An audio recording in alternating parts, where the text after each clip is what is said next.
Hi guys, welcome back to Hawaii Turo. I don't know how you found me, but I'm glad you did. This is your first time watching this stream, your first time watching this channel. I create this stream and this channel to help you grow your Turo business. It is as simple as that. So if you're watching this on the live, or if you're watching this on the replay, if you got any questions, let me know in the comments or let me know in the live chat. But first, let me know how many cars you got and let me know where you are located because we all like to see where everybody's from. We get people from all over the world. The first thing I gotta say, I go live every single Friday on Facebook and on YouTube. So if you're watching this on YouTube right now, I would say join my Facebook group. It's called Hawaii Turo YouTube. We talk over there, talk about Turo all the time. And if you're watching this from Facebook, watch my channel if you don't watch. It's called Hawaii Turo on YouTube. And I have tons and tons of videos. I put videos up every single week, pretty much all kinds of things. And I do put them on Facebook as well, but just not as often. But yeah, how this works is kind of like Q&A. If anybody has any questions, let me know. Let me know how your Friday's going because it is about 3:21 in Hawaii right now. So I'm assuming it's probably, what is it, 5 o'clock on the West Coast and what is it, 7 o'clock on the East Coast? So it's getting dark. It's Friday night. And yeah, how's everybody doing? Hey, Sterling Perry. Hey, how's it going? You came on early this time. Real early. Okay. Well, that's good. How's the week going for you?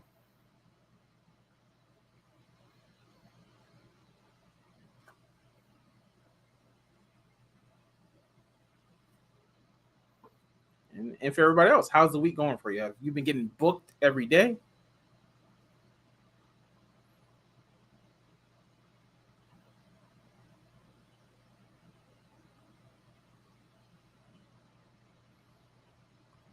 Well, that's good. Great. Yeah. Well, I bet you know that, yeah, I've been pretty busy. I've been posting every day. I just realized right now I forgot to post my daily post on Facebook. I totally forgot. I'm going to do that after the stream. Hey, Dillian. Hey, how's it going? How's Turo going for you this week?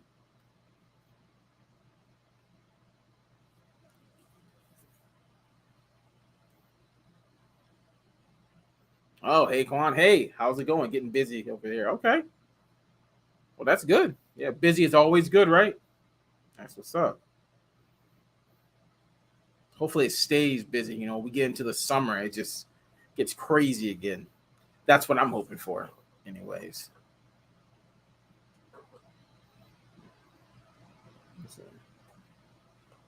Does anybody still have any of those Mustangs on recall?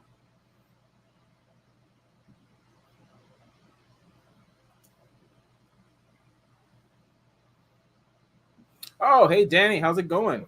Okay. Oh, that's great to hear. Extremely busy in California.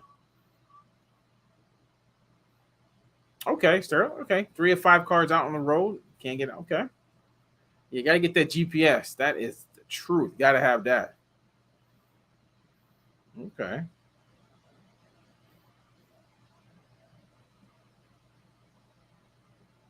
Okay. Vegas. A 2022 Model Y. Huh. Is your price higher than everybody else's?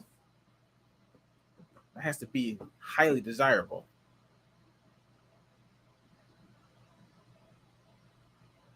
Let's see.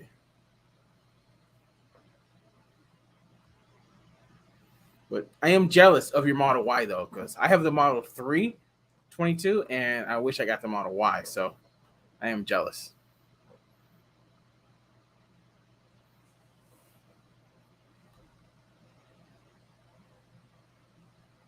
Wow. Booked throughout April. It's that busy. Wow. Oh, that's great. My April bookings, yeah, they're not, I don't have that many April bookings. Not yet anyway. Like 4,000, 4 or 5,000, but yeah, over the next 3 weeks, it'll go up. My second part of this month is like pretty slow. Like a lot of my cars not even booked. So we got to see how this second half of this month goes, which is like what, spring break, right? So it should get booked. Let's see. Sterling Perry says looking at a Ford. What's that? Lardo. I don't even know what that even is. 2019. Ford Lardo. I don't know what that is.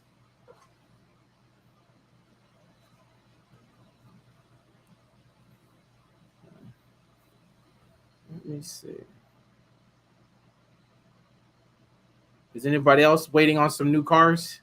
Special order any cars?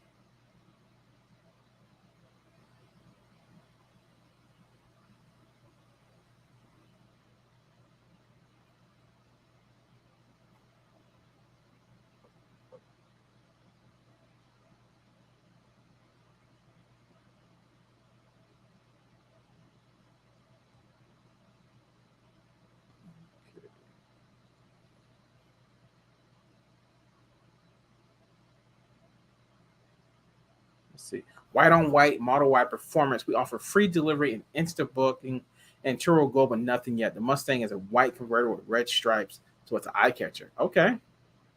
How is the white on white interior on the Model Y though? Like when it gets dirty and stuff. It's one reason why I've always stayed away from like the white interior.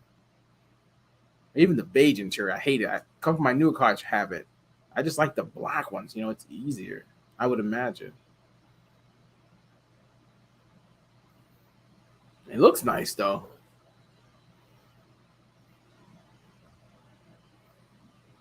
Like, what do you use, or what do you plan to use to clean it? Okay, Sterling. Yeah, you raised a few of my prices. Okay, that's good. I got prices of my new cars at like $55, and they've been getting booked at that rate lately.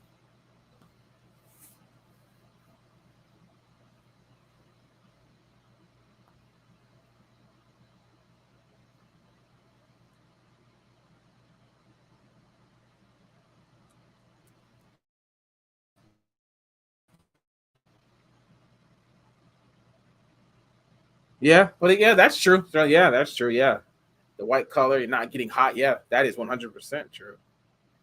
Yeah, but still, just the cleaning though. That's always been my issue. Like, yeah.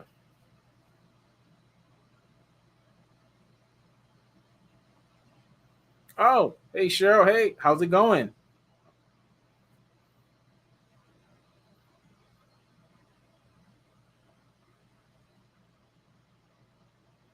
Yeah. How did we go for you, Cheryl?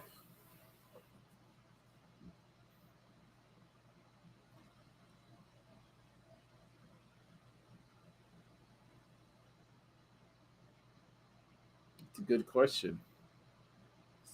Not that many people are on right now. Definitely not from Facebook. Maybe I should post something on Facebook.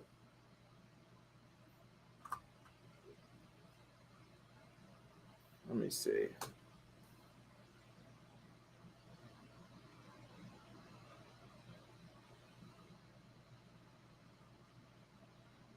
Okay.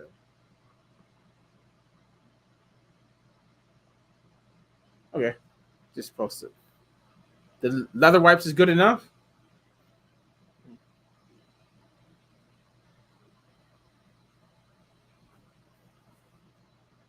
Mm, yeah.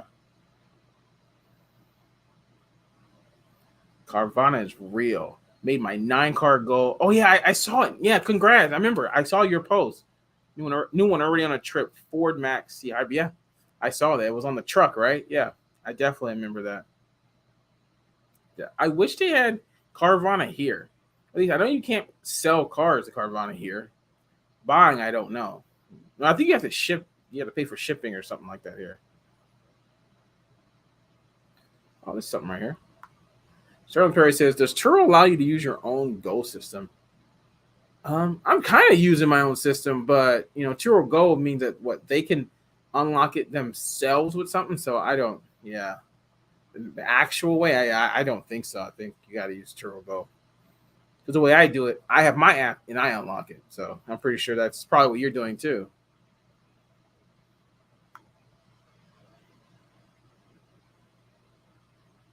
Oh wow, $260 a day. Wow. Yeah, I wish Hawaii was that market. Yeah, there's so many Teslas here. It's lucky to even get booked at. My car is $100. I can't even get it booked consistently. So yeah,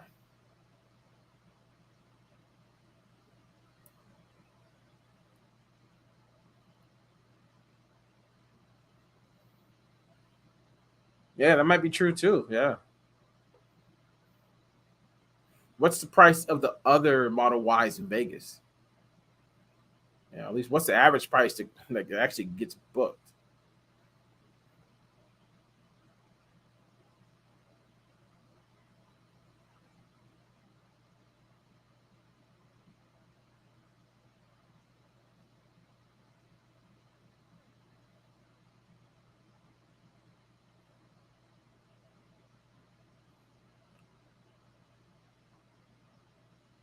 Okay. Yeah, yeah, the kill switch. That is good. I do not have kill switch, but yeah, I do understand why a lot of people do have it. I've never had to deal with a stolen car in over 6,000 trips, but I get mostly tourists, so I know what happens. I'm not naive. I know what happens, but people are not going to fly here, thousands of miles to try to steal a car, which doesn't even make sense.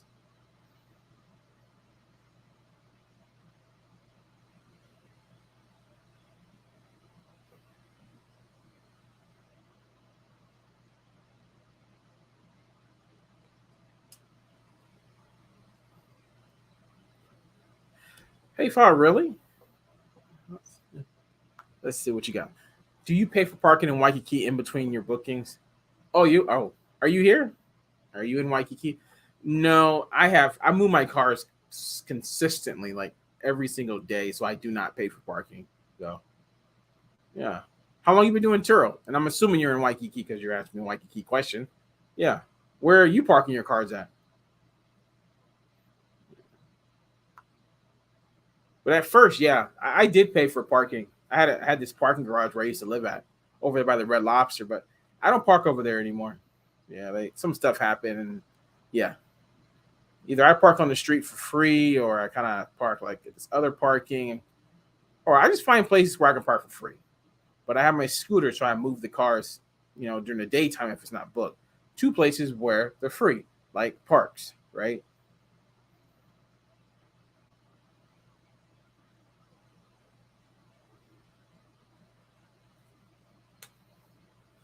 But we all know parking is an issue. Well, hang on.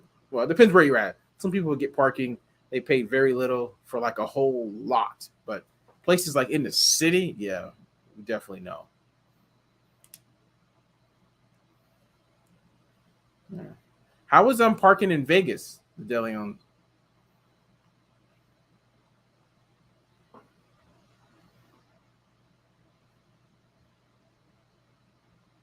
Let's see. Oh, you've been doing it 6 months on the Big Island. I'm looking to buy some cars on Oahu and ship them here. Need to find parking for the month before shipping. Oh yeah, yeah. Good, yeah. Good luck. I mean, I'm pretty sure there's some parking spots, but yeah, it's hard to find parking here. Simple as that. Yeah, I'm assuming you're going to like fly here and try and park them. Yeah, you probably find somewhere, but yeah, I don't pay for parking.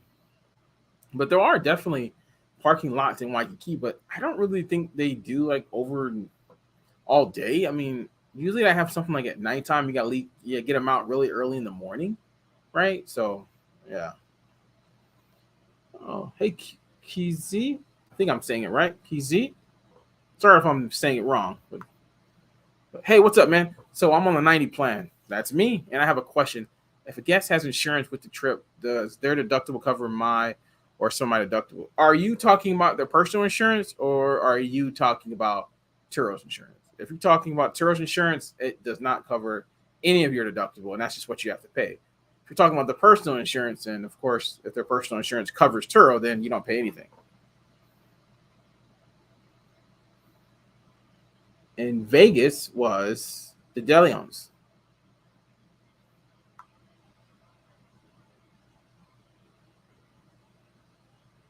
But yeah, that 90 plan, I mean, you can make a lot of money on that plan, especially if people don't, if your renters don't really get into a lot of accidents. Simple as that. And you knowingly have to go after people, right? But if you rent into a lot of people who are like damaging your car, even in the most minorest way, but it still costs you lots of money to fix it, it might not be the best plan. Because paying that deductible, it sucks. I've done it before. It ain't fun. Even right now, I had somebody, I should have put that as my thumbnail, but I had someone took the premiere coverage and they backed into something, and it's a $600 quote for me to fix it. That's out of my money, so I had to pay that. Oh wow! From Vegas, Delion says parking is usually free in most places, or it's free for an hour, then you get charged. Since we only have 2 cars, we keep them in our driveway for now.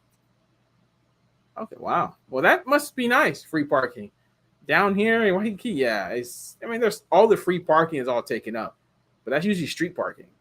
Like, yeah, like a parking lot for free down here. No, definitely not.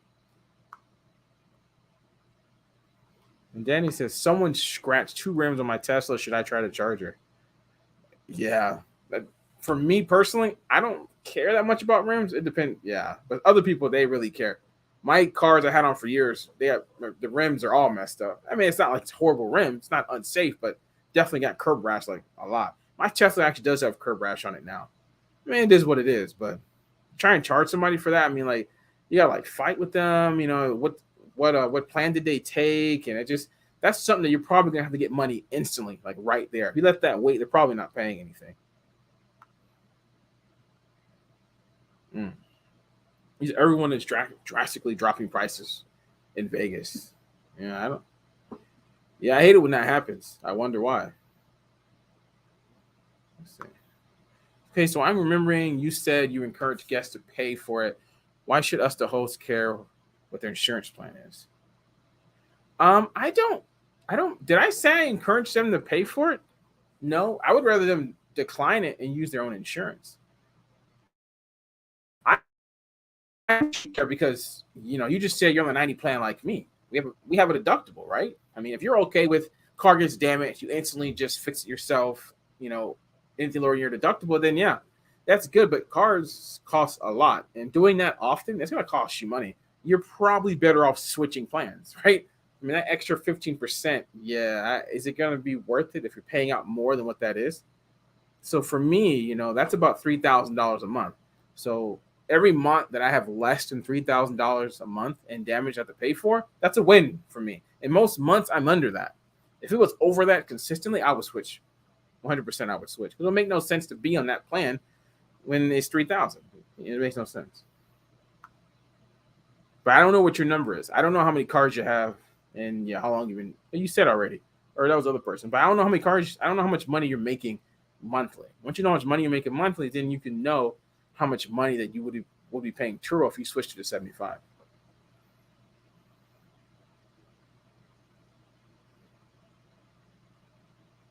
Oh, Cheryl says I watched some of your videos and switched to 90. Yeah, as long as you understand how to do it, switch. Some people they just pick the 90 because they see it makes more money and they have no idea, and then there's damage, and then the renter ghosts them, and then you've probably seen a lot of the posts and stuff on that. They'd be like, "Oh yeah," they're mad at Turo, and like you picked that plan. You see, Sterling Perry just said, "I got 3 cars that I can remotely lock and unlock. That's great. I'm looking at locating them closer to the major transportation routes, metro area and train station. Yeah, that's good. That is good. Yeah, you run the numbers. 90 plan, I want to say is usually the best, but got to run the numbers for you, right? It works for me.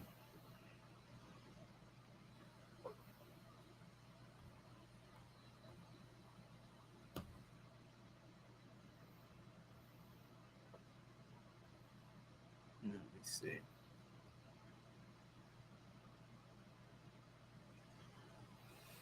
Yeah, a lot of people do that, Sterling Perry. Yeah, the commercial insurance way. I know. Yeah. Did you hear about what they're doing? Like next week, Turo, like you can't be like a commercial host on Turo anymore. I just saw that earlier today. I'm like, oh, literally next week. I'm like, that's crazy timing. Let's see. See, I have 2 cars. I priced more on the cheap side. Okay, free delivery. But I'm slowly raising prices and charging for delivery. I'm supposed to make 2K by the end of the month. Okay, I mean, at minimum, making $1,000 a car is great, man. Like to be honest, it is. I mean, yeah, but I don't know what kind of cars you got, right? And I don't know what your notes are either. I don't know if you paid the cars. You pay the cars cash, so you don't have any monthly notes. I mean, that's probably the best, at least for that. But I mean, if those cards got like $700 notes and you're making $2,000, then obviously that's not good business. That's not going to work. So,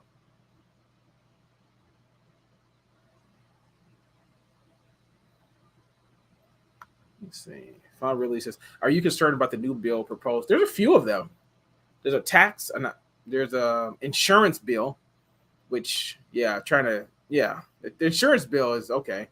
I mean, Turo probably should have $1 million, not 750,000. But the other bill, I'm not worried about that bill. Definitely not. But we'll see what happens. And it's nothing we can do about it, right? Oh, seriously, Cheryl? Like Turo customer service warned me that people have been using cars for sex trafficking. What the heck? Yeah, I mean, I'm not surprised with what. Come on, if you need a car, right, and where do you go? Like, you need a car, you try to do some illegal stuff. Where are you gonna go, right? You can go to Hertz. You're gonna go to Turo or Get Around. Turo goes that stuff. So that's what they do.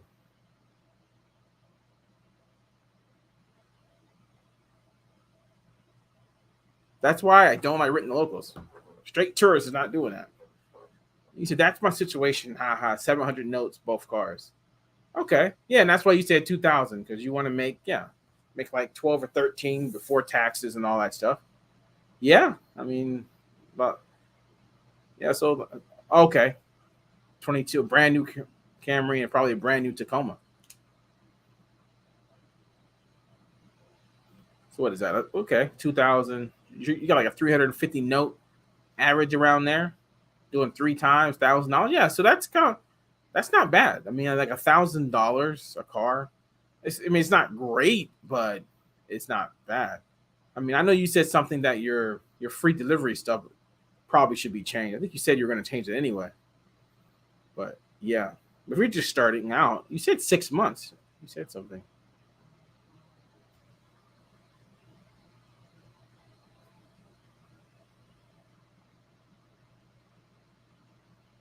Let me see.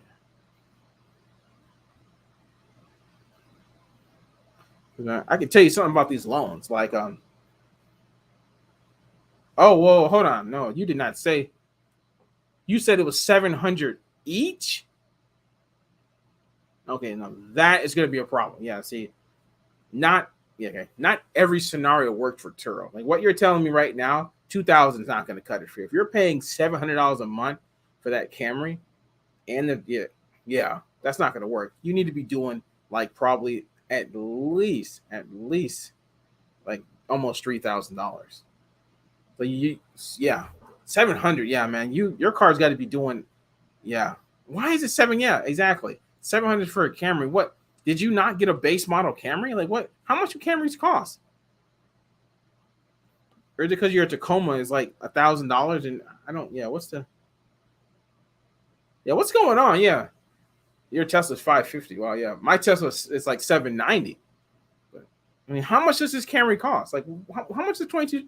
How much does it cost? Like, I'm curious. I gotta know. How much does it cost? Okay, let's find out. Like, how much does the Camry cost? That seems like it's through the roof. I mean, what's your interest rate? I don't know what that means. I don't. It's XSC. Is that the top model or something?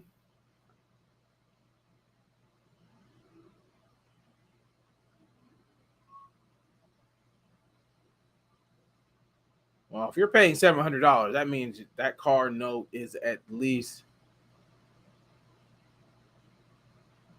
yeah. Our Tesla's 1,300 a month. Yeah, it is.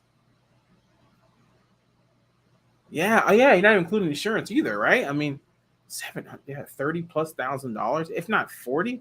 Are you? You know what? How much? Yeah, how much was the Camry? I need to know. What was the total price on that? I think we all want to know. Like we all want to know the total price on the Camry. The Tacoma truck, yeah, that definitely those trucks get expensive, but the Camry, see.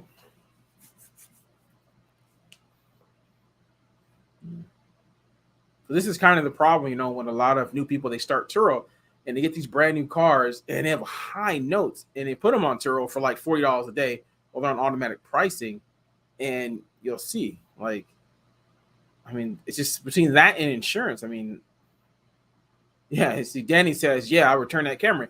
Like, at the numbers that you're saying, that is probably not a Turo car. Like, it's not going to make you money on Turo. It's not. Definitely, unless your market is like super busy, that you can command, like, what, you're on the 90/10, so that's good. I mean, you're gonna have to be getting like $80-$90 a day. That's what you're gonna have to be getting to make it worth it to be paying $700 a month. You know, that's like, you, and that price is getting to be like getting closer to Tesla range or something. Not Tesla, but basically you're paying a Tesla payment anyway. But like, I'm just gonna say Tesla or something like really luxury, right? But if you're in your market and, like, you know, if people are renting out brand new sedans for $40, $30, I mean, you can't. What was that? Oh, I thought that was something else. But yeah, I mean, if you can only command like $40 or less for that car, yeah, 52,000 for a Camry? What? No. Why did you get this car for Turo? Like, did you get this car specifically for Turo, or you just had this car already? Because, or yeah, I don't understand. Like, there has to be something else to this. Did you carry over some money from another car? I mean, why is this car so 50 grand? That costs more than my Tesla. I'm a 2022 Tesla. I don't understand.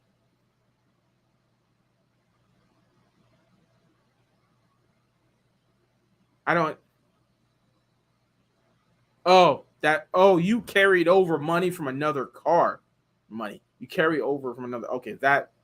Yeah, I don't.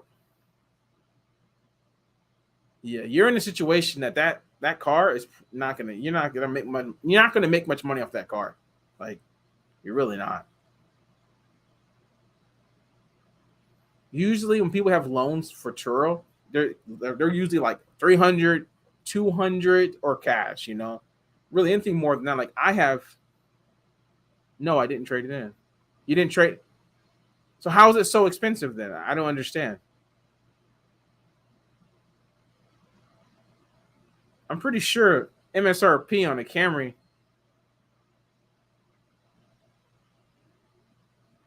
I'm pretty sure for the Camry MSRP is not 50 grand.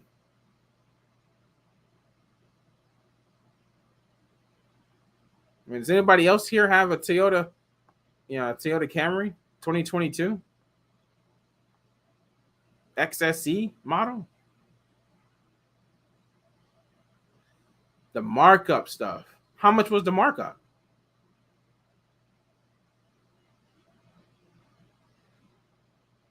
Yeah, how much was the markup? And how much did you pay, Danny? Because I don't understand. Like, if you're going to be paying 50 grand for a car, you should just get a Tesla or something really luxury. I mean, 50 grand for, I mean, how much? What is this car worth right now? You Google some for real, Cheryl. There's some 48,000. And now you got me thinking. You know what? I have to go look now.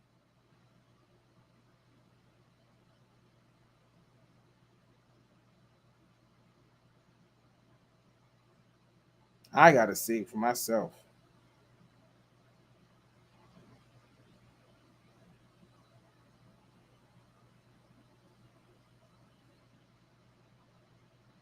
It said it starts at 30. Yeah, it starts at 30. God, what was the markup, like 10K?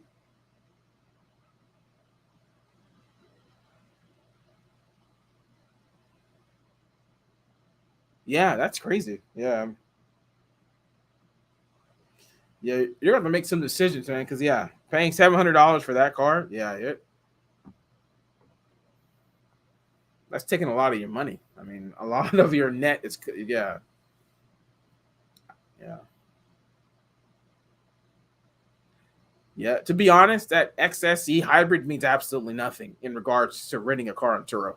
I mean, somebody would just get a regular base model Toyota Camry, and you'll see it for the same price of what you're trying to put it at. It ain't gonna matter. Very hybrid matters. Very. I know the gas price right now. It might matter just a little bit more, but normally, no, it doesn't matter. That's why I try to buy base models if I can.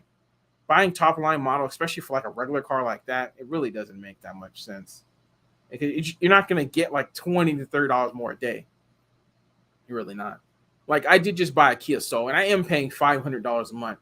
But the reason why I bought it is because only the higher end models have the remote lock and unlock, and Kia has a 100,000 mile warranty. So I know that I have the car for 5 years, more than likely, or 4 years, and I won't pay any maintenance costs on it at all. Well, maintenance, of engine stuff, powertrain, what I should say. That's why I did that car. But yeah, Sterling Perry, yeah. My Tesla was $50,000. That's exactly what it was. A 2022 Model 3 long range was 50 grand. Then it was the 10,000 for the self-driving stuff, but it was 50,000 just for that. Yeah.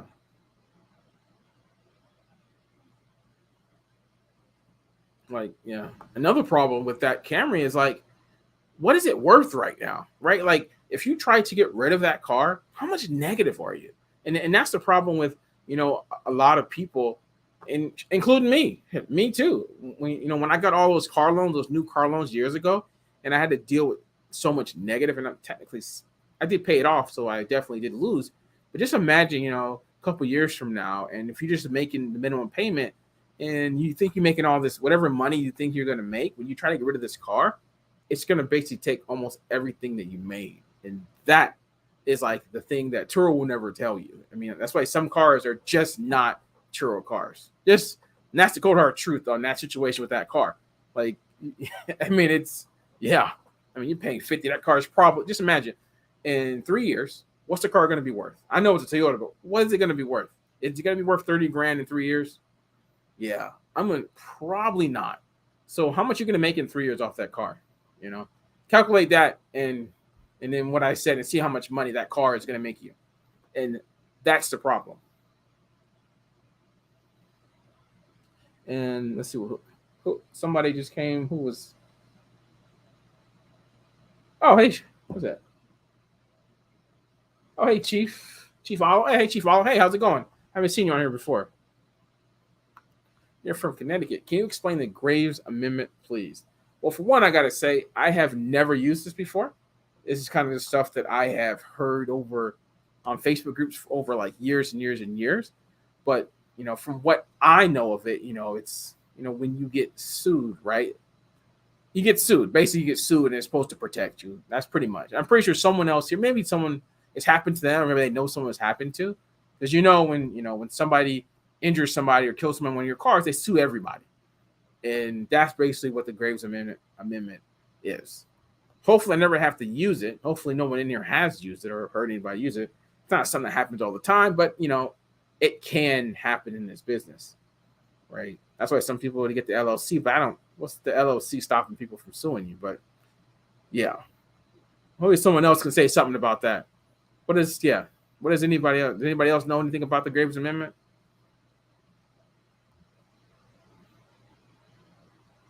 Yeah. Because like I said, it's never happened to me. So, I don't have like the personal experience with it. I don't want it.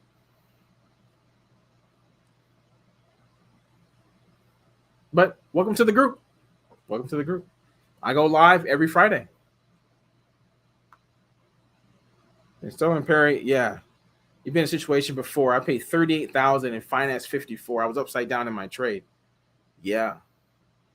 I mean, yeah, I think we all have to a certain extent. I haven't been that. That's not true. My 2017 Mustang I bought for about $40,000, and when it got to 60,000 miles, that car ain't even worth 20. But that was years and years after financing it. Yeah. But yeah, but 50,000. He paid a markup. I just would just go get a Tesla at that point. Like, just get a Tesla. I mean, God, I mean, that's like, I mean, we're looking at a 30,000. I mean, it's crazy. It's gonna be it's gonna be a big loss, in 3 years.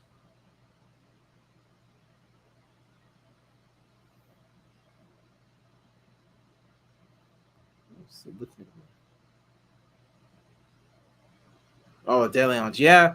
See, that happens. Yeah. Yeah. When the prices drop so much, yeah, that Tesla car note, you're right. Good thing I like my Tesla, so I drive it myself. So I mean that's good for me. But when my Tesla goes out, I make over $100 a day from the extras, the recharge fee, and unlimited miles, and then sometimes delivery. So I get paid. Yeah, I get paid every time. So like 10 days to go out. Yeah. And then Danny says Camry worth 20K and 30. Yeah. Okay. Yeah. Then that's the thing. And that's $30,000 right there. And how much of that is like an actual loss to your business? How much of it is, right? It's unrealized until you try to sell it, right? I mean, but he's gonna, like he said, I plan on keeping the car. You have to keep the car. I mean, you're gonna have to keep the car. How long is the loan anyway? I'm assuming it's a lot of years. What, 6-7 years? Is that 700 a month? Yeah, probably like 6 years. Yeah. At least it's a Toyota, so it shouldn't break down, right? So you.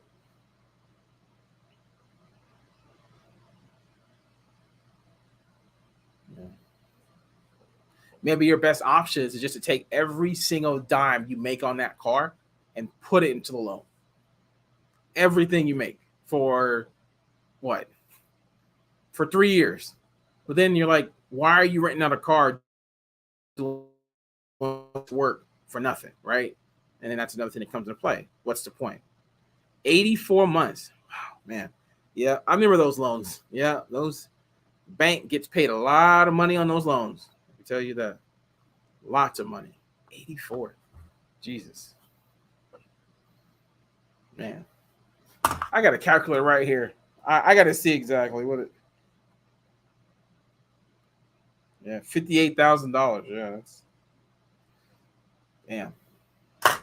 The bank loves you. I mean, the bank has loved me too on multiple times. But yeah, man, 84. I had 80 something month long loan before. Yeah. I think one of my Camaros was 80. But yeah, man, that's why when the markup's too much, you gotta leave it alone.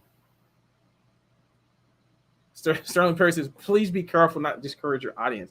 No, I'm keeping it real. I'm not, I mean, watch me, I'm not gonna be fake or anything. I mean, I messed up too. I mean, we all messed up before getting a car for Turo. Just some cars just don't really work for Turo. It just don't.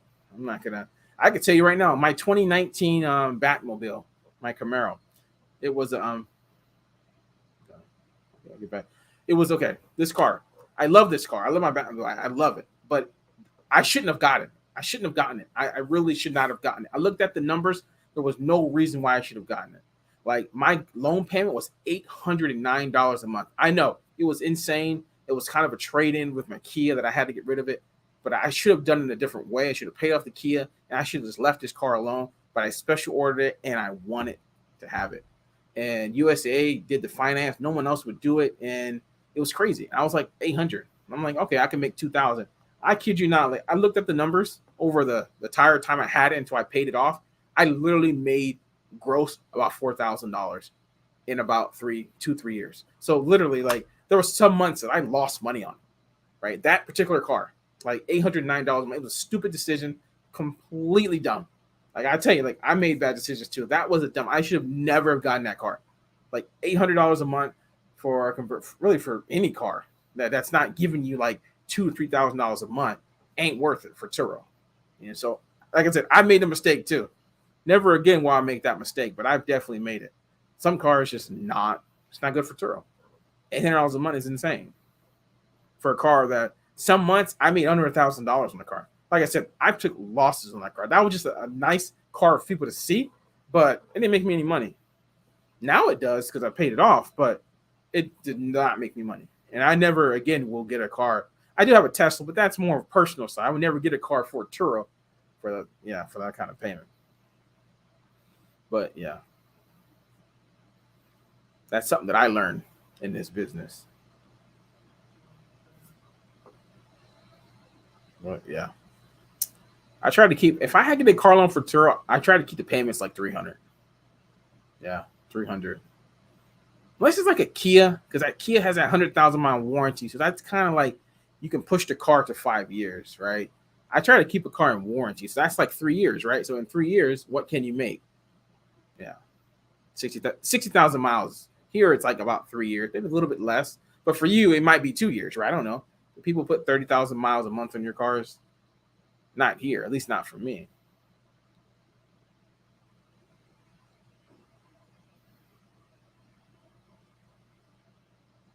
Okay. And how's everybody else doing? I see we got some new people. Yeah. If you got any questions, yeah, just let me know.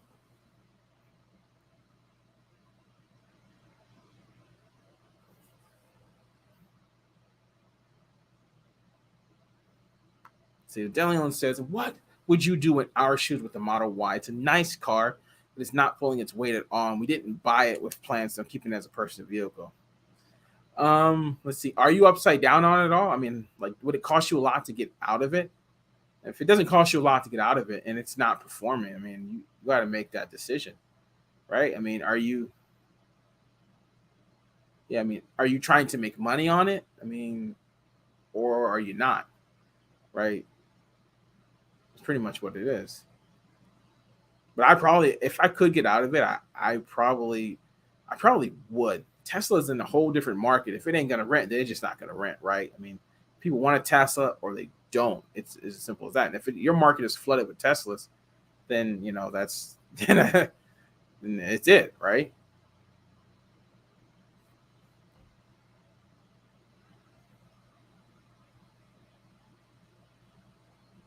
But yeah, that's. I know it sucks to have that feeling though, having a car not pulling its weight. Yeah. So I can tell you, like when I do my monthly videos, because you're on YouTube. When I do my monthly videos, if I did these monthly videos in 2018, I would have known. Like I literally would have known, and I would have probably changed something. Probably would have, but I didn't do the monthly videos, or I didn't track my daily cars or what they were making. And Cheryl says, "I bought cheap pieces of crap with issues. That was my mistake. It's Turo. It's Turo, not Hoopty." Yeah, now that's another thing with buying cars with older cars outside of warranty, right? That stuff. That's another reason why I don't want to have any more cars outside of warranty, because I've like another issue that a lot of people don't tell you is like we're talking years down the road. You buy a brand new car, and once it gets outside of warranty, then you're dealing with that stuff, and that's kind of where my cars were going to when I would still have the loans after 3 years. That's why I like the Kia, because you get 100,000 miles, and that helps out those couple years right there. But yeah, I know what you mean. I like every single month, especially in the summer. If you watched my monthly stats in the summer, I might have made $40,000 gross, but I had so many expenses. I mean, so many expenses. I had so many breakdowns and so many issues with my cars. It was crazy amount of money that I was just giving out to fix these cars. Let's see. Tesla price. Delion says, yes, a goal was to have it as a money maker to pay its note, okay, and to make its profit, but it's not even doing that. There are a lot of Model Ys and about 130 Teslas total in Vegas. Well, how many Model Ys are actually getting booked? But another thing, people who aren't Teslas, don't know Teslas, they just look at the Model 3s, they see how cheap they are, and they just pick the Model 3s over the Model Ys. Like, I know that happens, and that's probably what's happening to you. I mean, look at the total Model Ys in your area and see how many of them are actually getting booked, right? And then look at the Model 3s and see how many of them, and look at the percentages of both and see what's going on. I mean, it could just be slow in the area. I don't know when isn't it always busy in Vegas anyway? Like, yeah, isn't it always? And then see, I'm trying to find out how to track my numbers. What method do you use to track your numbers? I mean, I just do it manually. I mean, have you watched my monthly stats? Like, I literally just, I mean, it takes me about a few hours to get those numbers. Like, it's not numbers I get easy. It takes a while. I go through every single booking that I had, and yeah, I do it that way. So that's pretty much that. And I actually track how much money I make each day off of each car on like an app, InkPad. So I know how much money I'm making every single day. So I didn't even do that years ago either. So that's another thing I do. So yeah. So yeah, the book is where is the book? The book, oh, the book's right there. It's right over there. But yeah, but basically anybody can do that. I mean, you just yeah. I mean, get something. I don't know if you do you. Well, you only got to get InkPad, but I don't. Well, it doesn't matter how many cars you have. I mean, just track how much money you're making per day on the cars, right? Don't don't just go by what Turo says on their graph because that graph is wrong. Because the way Turo calculates it, it's not really at least on that graph. It's not 100%. Like it's not even close because it's just not. You're just better off doing it yourself. And then you're gonna see, how much money that Camry is making gross, right? Then you're definitely gonna see it like every day.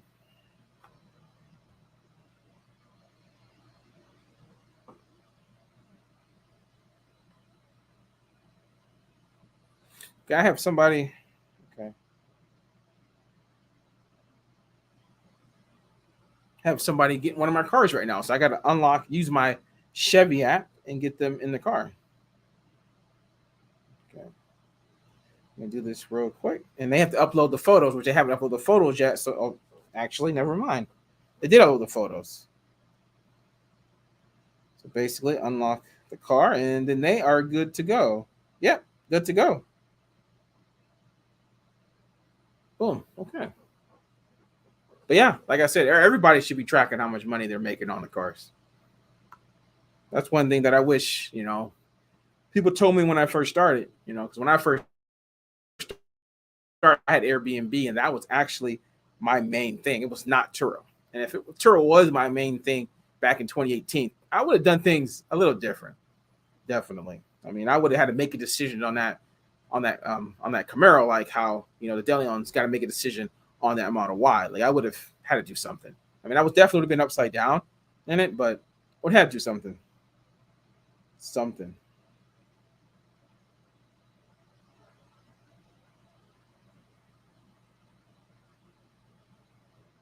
Okay, cool. So he's good to go, and let's see. Hopefully, everybody's getting good information on this live. But if you haven't hit that like button yet, hit that like button because YouTube definitely loves that engagement. And if you're on Facebook watching, hit the like too. I think it does the same thing, but I don't know. But regardless, yeah, hit the like, hit the like. But if you are on Facebook and you have no idea that you're in a group that has a YouTube channel, check out Hawaii Turo. Yeah, subscribe and yeah, then watch me live from there. It will show your name instead of saying Facebook user. Because right now I am live on both at the same time. Yeah.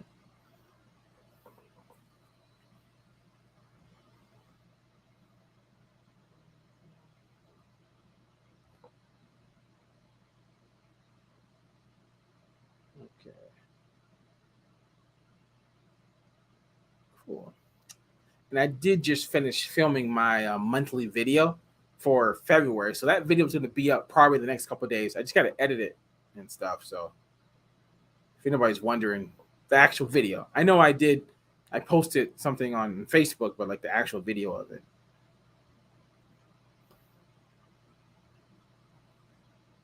But let's see. One thing I can say from that, because which is what was on the thumbnail on this, or I'll ask a question: what is a good number of the percentage of your cars going out, every day or monthly? What's a good number for you? Like for me, I like to have my cars 90% booked. What's a number for you guys? Let's see. Like, well, what do you want out? Like, what percentage of your cars go out every day? Let's see what everybody puts. Because I know the month of January, I only did 68%. In the summer, I was almost 100. I mean, it was pretty far up there. And this is taking into account, cars going down for maintenance, all that stuff. Cars get damaged, like all that stuff counts as a number. I know for me, yeah. So for me, I was at 88% last month. So that's really good. That's almost there. Let's see what everybody else put. And then he said, okay, I watched your video on insurance, but I'm still confused on it. Can you run down from beginning to end the process of an accident a guest have? Well, let's see. First thing, how far the beginning? Well, first thing when accidents happen, because they're going to happen. I know Turo says it's rare, but it ain't rare. It's actually a common occurrence. So basically, when that accidents happen, for one, beforehand, you need to already go over insurance, but you need to know like what insurance they picked, right? Each one, you're going to do something different, right? So it's something. If they decline, they took minimum, if they took standard, if they took premier, any of those, like there's different paths for all of them. So there is no one way of going after somebody because it's all different. What did you say? Okay. But yeah, I mean, every single body rents my cars, I always, which pretty sure you watched the video because I definitely talked about that, like what I say to them. But if they decline it, right, they usually say if their insurance is going to cover, a lot of or maybe you don't know, but a lot of people watching, they know a lot of insurance companies don't cover Turo. They hate Turo. They never will cover them. But the renter doesn't know that, right? So I usually tell them that. But let's say we're past all of that, an accident happened, and they call and insurance says, they don't. They're in for rude awakening because then Turo means that they're going to go after them if you make a claim with them. So it's in that situation, it's best for you and them for you to collect cash right there. Like really as much as you can, right? Because whatever it is, Turo is going to collect plus a processing fee of like $575. That's if we decline, right? Then the minimum is $3,000, right? And I usually go over that as well. Let them know, there is a deductible to pay because some people think that they have insurance with Turo, they pay nothing, right? A lot of people think that. So I go over that so they know exactly. Then the standard's $500. Then the premier coverage, I do not like the premier coverage. If you don't know what the premier coverage is, the premier coverage is coverage that they don't have to pay anything out of pocket, but it's really expensive. They pay double. So like for instance, if your car is $50 a day, they're going to pay $100 a day. You get any of that money? No. Turo gets all that money.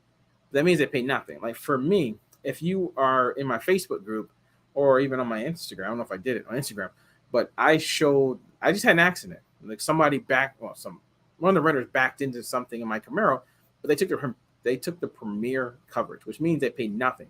So I have to pay $600 to fix it. If I went to a regular body shop, it'd be a lot more, but I know somebody who fixes cars and they don't gouge me. So that helps me out. It's probably over 1,000, maybe a couple. Point is, you have to pay that. You have to pay your deductible. Rephrase that. Your deductible. I'm on the 90/10. You're on the 90/10 as well. So that is how the premier works. I don't like the premier. The standard's $500. So that's kind of hit or miss if they're going to pay you $500 or they're going to pay Turo $500. I've gotten it both ways, but if the damage is a lot, more than likely you're just going to go through Turo anyway. But sometimes people on the standard will use their own insurance, but that's not every time. I've seen it. People have done it, but they don't have to, right? They can just say no, and Turo will just charge $500, and then you got to pay your deductible. And hope I answered that. And then what else did you say? And also, how would a host explain to a guest if they were in an accident? How not to say you're in the car from you. Oh, yeah, man. Now you start. Yeah, I don't really recommend lying in a police report, so I don't. Yeah, I mean, once you start getting a police report, and you got insurance, they're gonna see it anyway. I mean, especially with something big. Yeah. I mean, best case scenario. I mean, I live in a state where insurance is not connected to the license plate. So this issue that you're talking about here, I don't have. But in this situation, that's just a risk of running this business, right? Insurance companies don't like Turo, and when they find out, more likely they end up dropping you. But I mean, telling a guest what to say is not going to work. A guest is going to say it was a rental anyway. Like they're not going to lie. Why would they lie? So they're going to say what they're going to say, and I'm not going to tell people to lie anyway. So yeah, that's just something with this business, man. That people get dropped from their insurance companies all the time running a Turo business. It just happens. You just got to find another one, right? That's the truth. And then Turo says you got to keep your insurance card in there. So, if an accident happened, there's a pretty good chance that they're gonna, take your insurance card. They're not supposed to, but it probably won't work anyway. But your insurance company can find out. You're supposed to have the Turo Instant card in there, of course, but sometimes people take the other one. I had it happen to me. My first accident, which I was pretty brand new in 2018, and yeah, they basically took my insurance, and I didn't even know. This is kind of a long story, which if you watch that video on things not to do, you know what I'm talking about. But in that one, they actually gave them my insurance. I did not even know that my insurance paid third party on a car. I didn't even know that. I really did not know until things happened years later, which is what I'm dealing with right now. And yeah, so for me personally, I don't leave an insurance card in there, but you're supposed to. And that's just something that you should have it somewhere in the car with the Turo Instant card, with the registration and the safety. That's what you should have. And that's what you should. But I would never tell you not to do anything with Turo terms of service. I just tell you what I do. But yeah, I live in Hawaii, so my insurance is not connected to my license plate. So there's absolutely no way for anybody to mistakenly call my insurance company over an accident.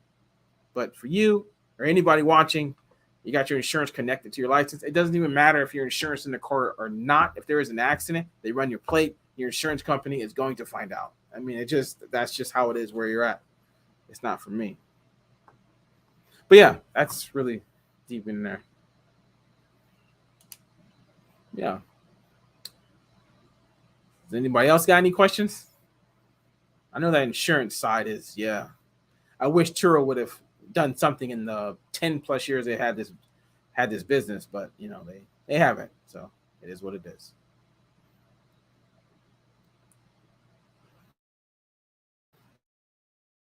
Let's see. How's everybody doing? Where's everybody watching from? I don't think I've done that yet today. Yeah, where's everybody watching from? It's 4:17 in Hawaii, so I think it's 6:18 in the West Coast and 9 p.m. or 9:18 on the East Coast. So yeah, on a Friday night.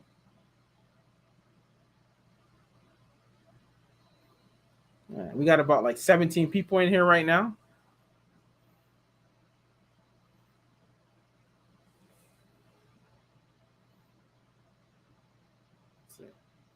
If you didn't know, I'm watching from right here. Oh, watching. I'm in Hawaii. St. Louis. Okay. Hey, Clay, how's it? St. Louis. I don't think I have seen St. How's the market in St. Louis? In Vegas, yeah.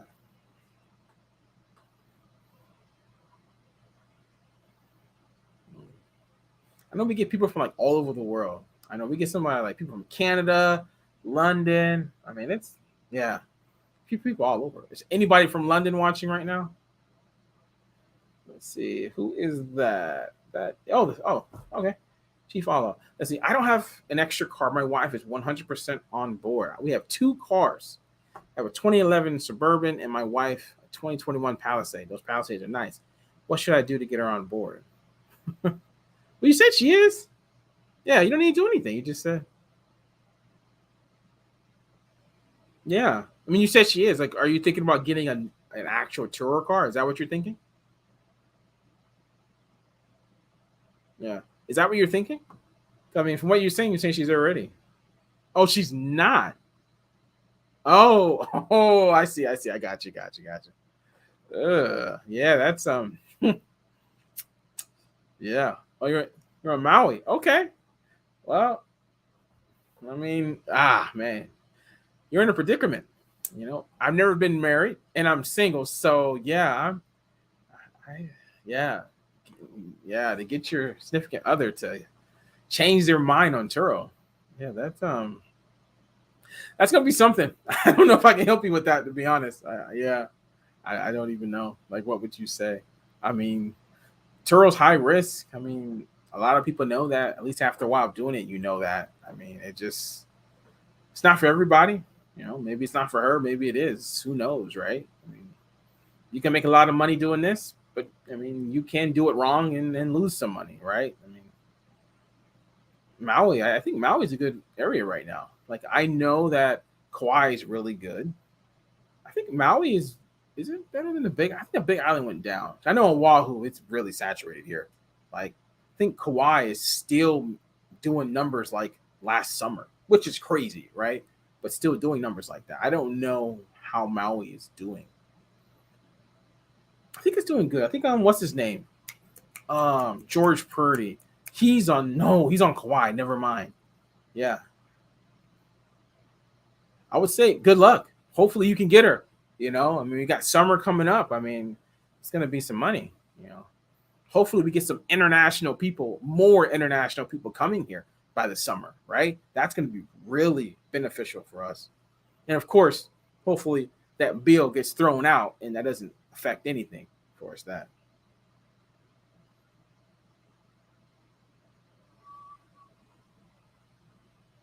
Oh, Clay says Turo is slow and seasonal here in St. Louis. Midwest vibes. How long you been doing Turo? And are you servicing the airport? Because every time I hear slow and seasonal, I always ask, like, where are you actually doing Turo at? Right? I mean, if it's really slow, then it's slow, nothing you can do about it. But, like, are you doing the airport? Like, because I can imagine people are flying in regardless. And have you done searches in your market to confirm what you're saying? Like, are cars really not getting booked? Like, if you're doing a search a week out, a search a month out, and you see like 10% cars getting booked, okay, then you're right. 100% it is slow and probably it is not going to work. But if you're doing searches like that and 50% of cars are out, then it's not slow. It's busy. People are definitely making money. But just know if it's true or not. That's basically all I'm saying. Because it could be slow for so many reasons. Your price could be too high, right? I mean, that's definitely could be one.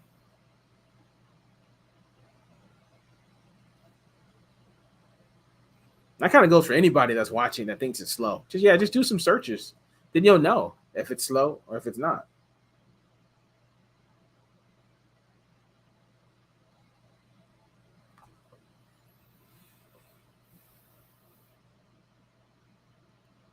Let's see what we got.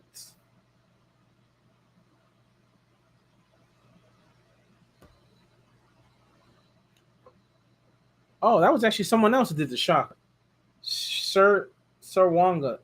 Sorry if I'm destroying your name, but I just saw that there's somebody else. How's it going? And you are, oh, you're on Maui. No. Sorry, guys from Hawaii. I think I got that confused because it just said Facebook user and I thought it was the same person. Yeah. Chief Alo, are you on Maui as well? Hopefully you're on Maui because you didn't say anything while I was talking about Maui.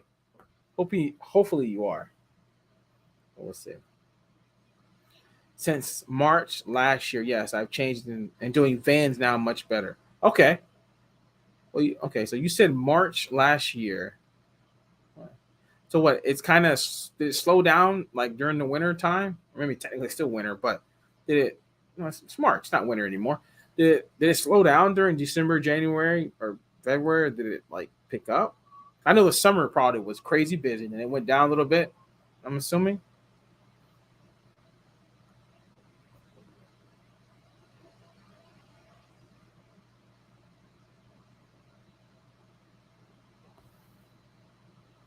Okay, so my Suburban is not perfect. It has a cracked dashboard and a few cosmetic. Will this be a good vehicle? Man, I would say all that stuff, if you put it in the pictures and you message like every single body when they book and let them know that make sure they looked at the pictures and they're okay with that, then it's not going to matter, right? But if you don't take pictures of that stuff and you don't say anything, that's definitely going to hurt your review.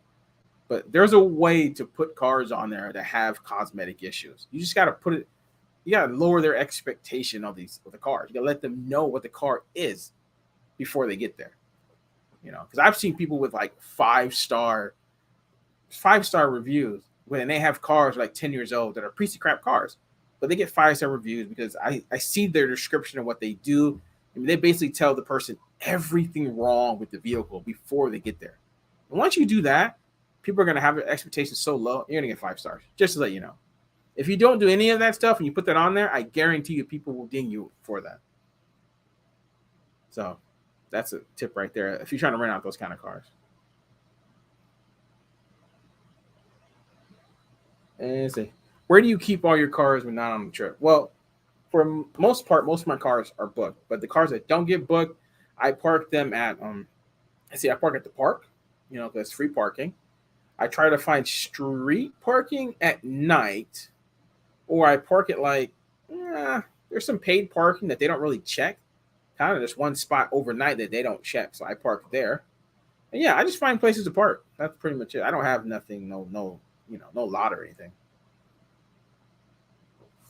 And this is a good question right here. How soon do guests usually book trips?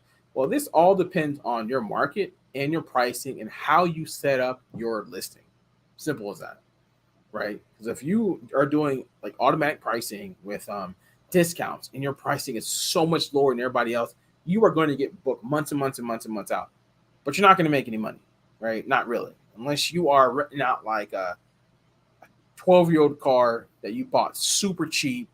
I mean, super, super cheap. But more likely, you're not going to make any money doing it that way. Getting bookings 6 months out is not the way. And it's just not.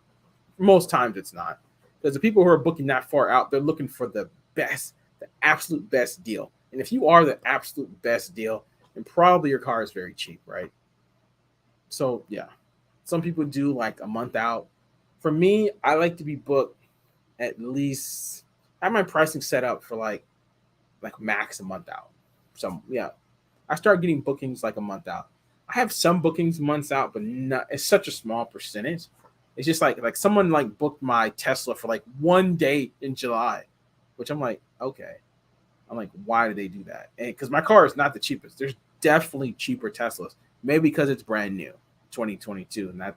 But there are other 2022s, but I don't usually get that. That was some out of the blue thing or whatever. But yeah, like I said, it all depends on what you have set up, right?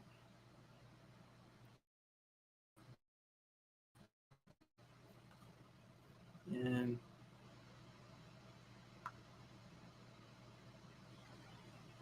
well, that's good, Clay. Yeah. So you said, okay, I see what you mean. You said it was slow and then it started picking back up. That's good. Like you're coming up on 1 year, so you're gonna start seeing, the trends in your area. And that's another thing. When you get the experience of your area, you're really gonna know when it picks up and goes back down. Like I know why, because I've seen it up and down.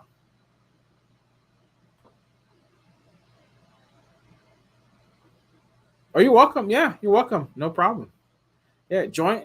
Yeah, subscribe to my YouTube channel, Hawaii Turo. If you go on YouTube. If not, then Facebook. Yeah, I do upload my videos on Facebook every day. But my older videos, on my new videos, I don't do not yet. But my older videos, I have over 170 videos on YouTube. So yeah, I can upload videos every day for months.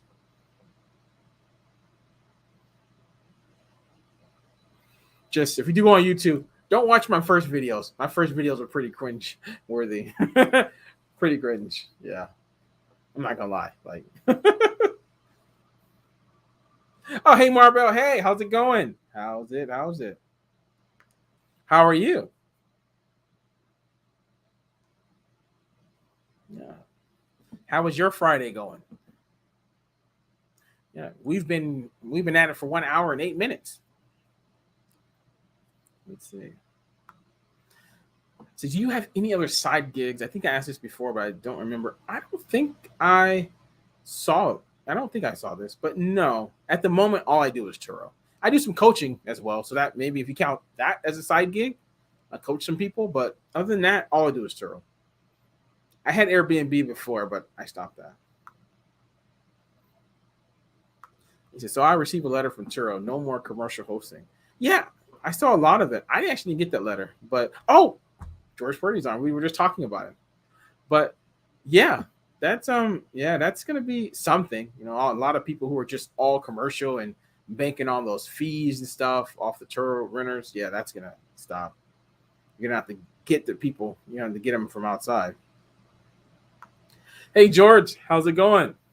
See, but not yeah. I'm glad my videos help. But yeah, he's on one of the islands. Oh, what's his who was it was somebody else. We're talking about how busy. Who was it? Who was it? I can't remember. Oh, it was whoever I was talking to about the Hawaiian Islands, which one is the busiest? Lanai is one of the busiest ones.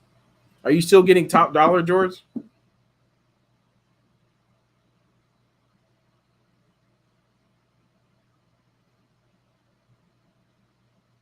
You said a commercial host will keep going in PR. Is that Puerto Rico or something?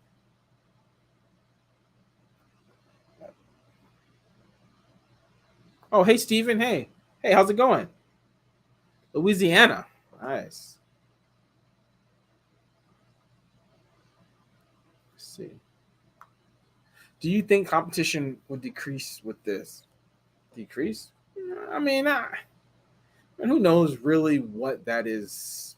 I mean, yeah, who knows really what that's going to do? I haven't really thought about it, to be honest. Cause I'm not a commercial host. Never really thought about becoming one. I actually did think about becoming one, but definitely not now. So I don't think it will affect us. But let me know. Anybody else thinks? Think it's going to affect us? Yeah, let me know. Oh, hey, Ezra. Hey, how's it going? We get everybody on here. Yeah, you see everybody. See, not all the islands are the same. Lanai is definitely, you can make a lot of money right now. Oahu is not even close.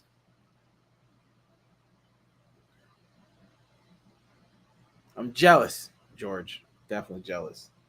Let's see. Have you had any trouble with the airport with doing check-ins and check-outs there? Yeah, most airports you can't do it, but I did see like Orlando Airport. They just signed something that you can do it somewhere, but that airport stuff is really tricky. Your best bet is to not do it at the airport. I mean, if you're gonna do something at the airport, park the car in the garage or something, but don't do the checking procedures there. Don't do that. Do everything outside and just be contactless. But yeah, you don't want to get tickets and have to go to court and all that stuff.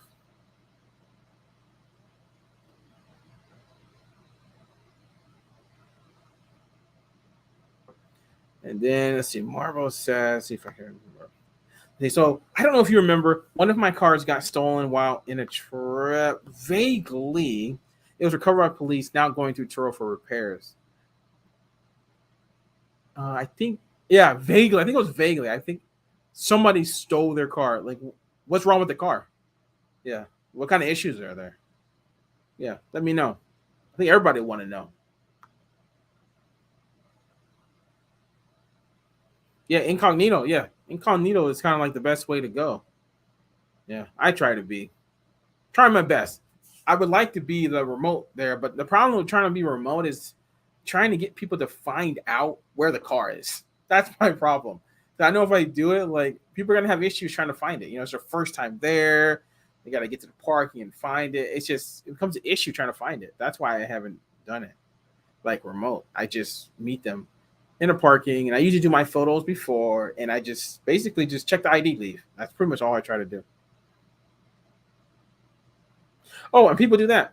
George said, pick up the primary driver and go off property. Yeah, yeah, that's a way to do it. Like I've done multiple ways. Like I gotten them to take shuttles outside, but that changed because of the rental car companies are at the airport now, not off the airport. I got them to take an Uber. Well, I would pay for the Uber to go like 5-minute drive, but Uber surges so much when everyone's trying to go on. Sometimes it'll be like $20 when it should be 7, right? And I was like, you know what? This cost me too much money to do this. So I was like, you know what? I just got to just go on there, pay $1 to get out for the parking, and just do it. And that's how I do it now. Oh, hey, 44SO. How's it going? How's it going? Yeah, Ezra says, yeah, agreed. Lots of first-time people flying into an airport. Yeah, so trying to find that just creates more stress. It gives you, like, bad reviews and stuff like that. Because people will definitely ding you if they can't find their car. Trust me, I deal with that now at the mall where I have my cars parked. Like, I have to, like, take pictures of the entrance. I have to give them, like, so many things to not get a bad review over that. I'm telling you. Let's see, who just said, oh, hey, Josephine. Hey, Josephine. How's it going? Welcome to the group. I have not seen you before. Don't recognize your name. Right now, I have unlimited miles. How many miles do you allow per trip? Where are you located? If you're not located in Hawaii, turn off unlimited miles. Simple as that. It should be at the minimum of 200. Every car should be at the minimum. Whatever the minimum is, it should be 200, the minimum. Because it was 100. Just to let you know, like a year and a half ago, it was 100 for years. It should be 200 is even too much, to be honest. 200, it should be 100, but Turn off unlimited miles. If you want to offer unlimited miles, offer as an extra and offer it daily. Do not offer it by trip. That's my recommendations for that. Oh, hey, Dave, we got the Big Island here. How's it going? How's it? Well, that's good. It's going great. Okay. Well, I know it's Friday. Hopefully everybody's month is doing pretty good. George said, wow, second electric Jeep coming online next month. Gas price here going nuts. Yeah. If it's $5, if it's $4.60 for unleaded here, I can't even imagine what is on the night. What is it like? What is unleaded? What is it like? $7, $8 or something? Let me know. Let me know. Let everybody know, because once they see it, it'll be like, this is probably the highest in the nation. I bet you it's gonna be crazy. Yeah, number 10, 44. Okay, that's what's up. You're offering first tank of gas on me. Who said they're in Chicago? Oh, you're in Chicago. Okay. How is it up there? Yeah, 44. Yeah, 200 miles. Yeah, 200 is what it should be at. Like, you don't go higher than that, because like I said, it should be 100 anyway.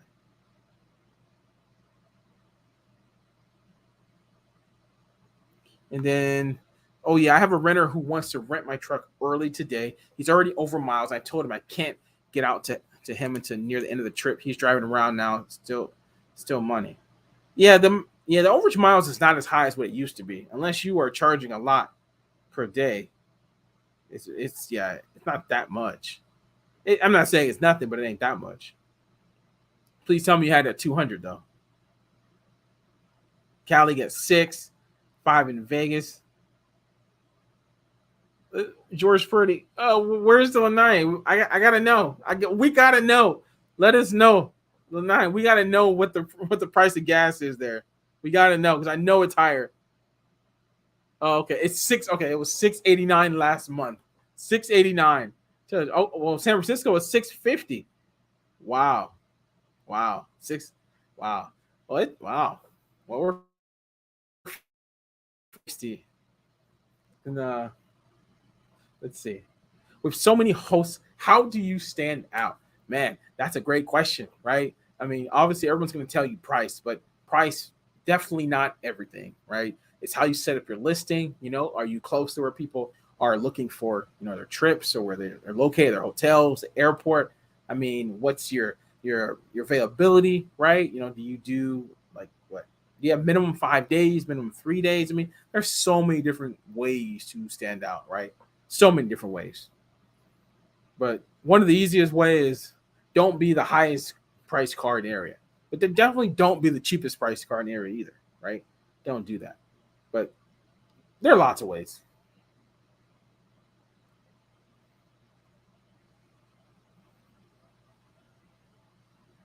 San Francisco is the worst. Yeah, too. $10. Jesus Christ, man. Who would have thought $10 for gas, man? That's crazy. I mean, that's just crazy. Like, hopefully everybody is increasing their prepaid fuel. Yeah, or at least watch it and make sure that you're still making money if people add it.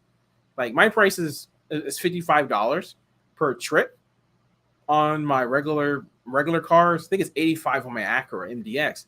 But like, my regular car is $55. I make money pretty much regardless if they bring it back empty on multiple days. But 1 or 2 days, I definitely make money on it. Remember, 80% of my trips are 1 or 2 days. So there's no way it comes back on empty. It's like half at best. But yeah, if people are renting your cars for weeks at a time, yeah, you need to have if you even have prepaid fuel, which you should have it on there, have it enough that you're making money, right? Ezra says, should I add an H2 Hummer to the fleet? I think you're joking. Unless they have an H2 electric thing, because I can't even. Oh, you are joking. I can offer unlimited miles. Can you even imagine how much it would cost right now to fill up an H2 Hummer? I mean, Jesus Christ. Yeah. I mean, seriously, how much would it cost? Like, does anybody? How much do you think it would cost an H2 Hummer? Like what? Like, I don't even know. Like over $100 easy. I mean, that's yeah. Got to start putting the lock in that gas tank cap. Oh, that's funny. Yeah. I mean, it's crazy times, right? Crazy times. I mean, it's, man, yeah.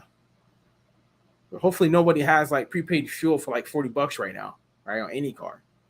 Like hopefully not. People are drilling through gas tanks. Locks wouldn't matter.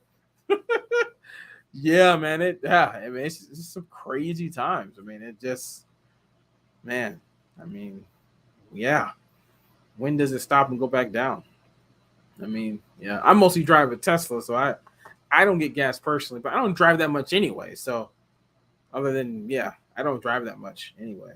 But still, that's crazy. But yeah, if we got some new people. I know some people said where they're from. I know I saw St. Louis, Vegas, Cali, of course, Lanai, Big Island, was it Maui, Oahu. We got anybody on the East Coast? We got anybody watching from Florida? All these people from Florida. We got Florida. We got anybody. I think we had a Connecticut. Someone said CN.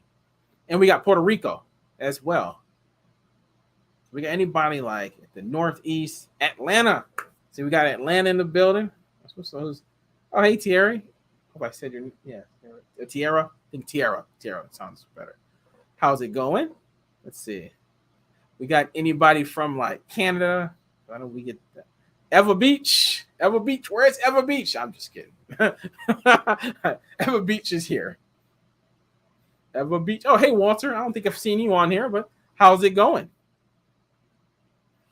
I just add what I need for gas to rent prices. Okay.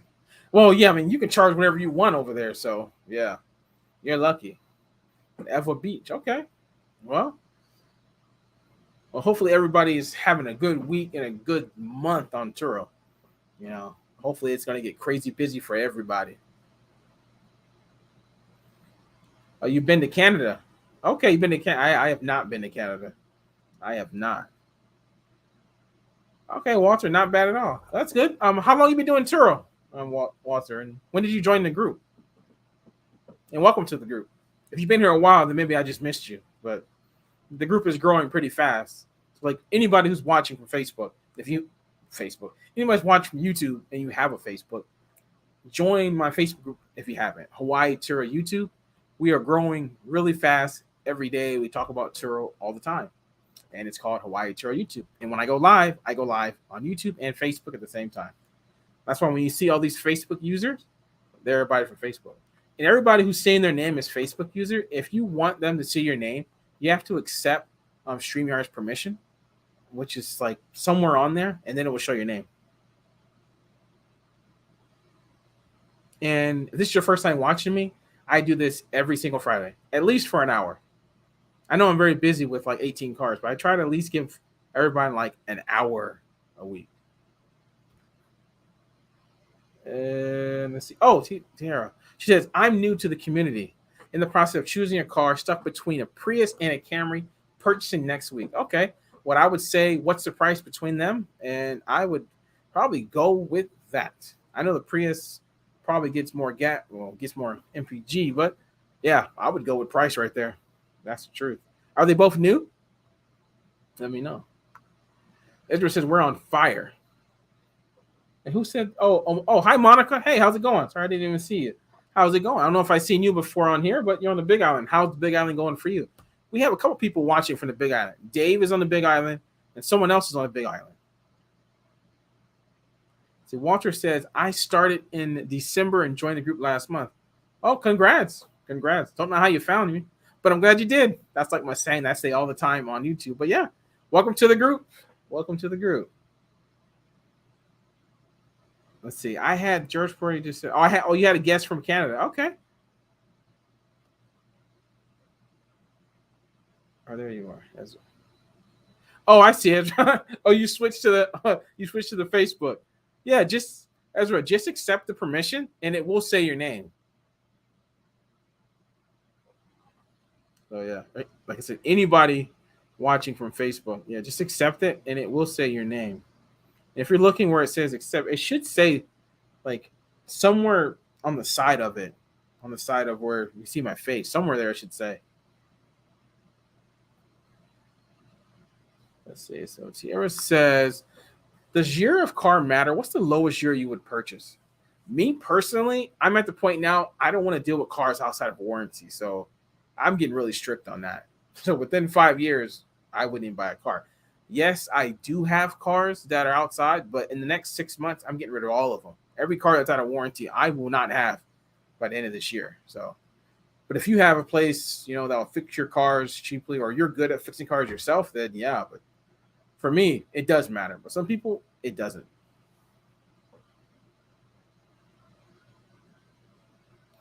You're not sure where that is. Well, where is it? Okay, so if you if you're on this right here, okay, like up here somewhere at the top, that's where you do it. That's how that works. Let's see. Okay, Clay just said hybrid Camry is the way to go. Yeah.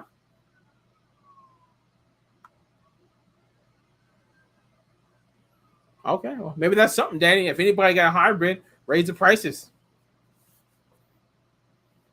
Yeah. Yeah, I mean, if you're paying $6 a gallon, yeah, that is some crazy stuff, though. I mean, that means they're probably paying like a lot to fill up the thing. Like if they're driving the car, man, that's crazy.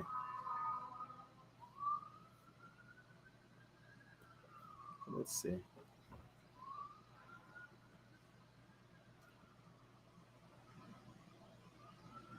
Well, I wonder by the time we talk next Friday, what's everybody gonna say what gas prices are? That's gonna be something, right? Yeah, I wonder is Oahu gonna hit $5 from Let It? That's something. That's all I gotta say, right? That is something. It's crazy. But yeah, if we do we have anybody who hasn't started yet, who's thinking about starting, or you just join we have 9 people from the Facebook group, like people from the Facebook group. Anybody just joined the group, or they're just starting. Oh, and they're about to start doing Turo. Who just said that? Just said I've taken the refuel option off my list. Yeah, I keep it on the list. Like for me to make my money off of extra, that's how I get my money. So I have to. $55 is for me, but I'm not saying that's gonna work for you though. But for me, however, in my business, yeah, I get tons of 1 day bookings. So for me, $55 is yeah. Regardless, there's no way you're gonna go over that unless gas prices jump to Jesus Christ, like $20 a gallon, which would be ridiculous anyway. Okay, okay, me, okay. Well, hopefully the group helps you out. You know, I'm here. I go live every single Friday, and if anybody is looking for some more direct coaching, I do coach, and I do have it pinned to the top of the Facebook group. All that stuff is there. And anybody on YouTube, if you want any coaching, my Patreon is in the link, or you can become a member. You can become a YouTube member, and then yeah, if you do become a member, definitely message. Can you message? There's a link there to my Facebook group in that link. So then definitely tell me that you are a member, and basically, yeah, we can set that up and start talking.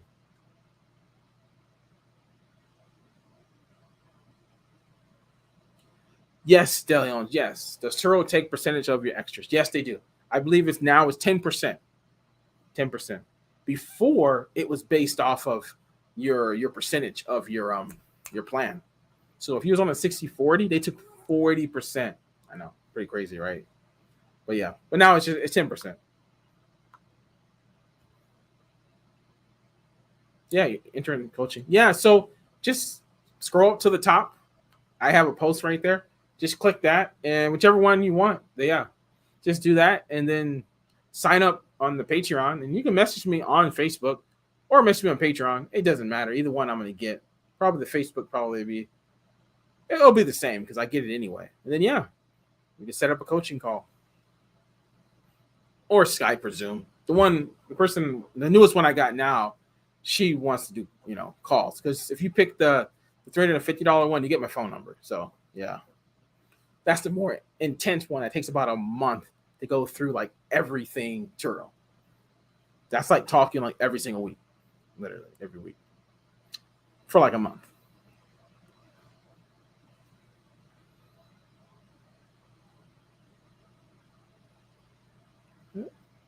Let's see.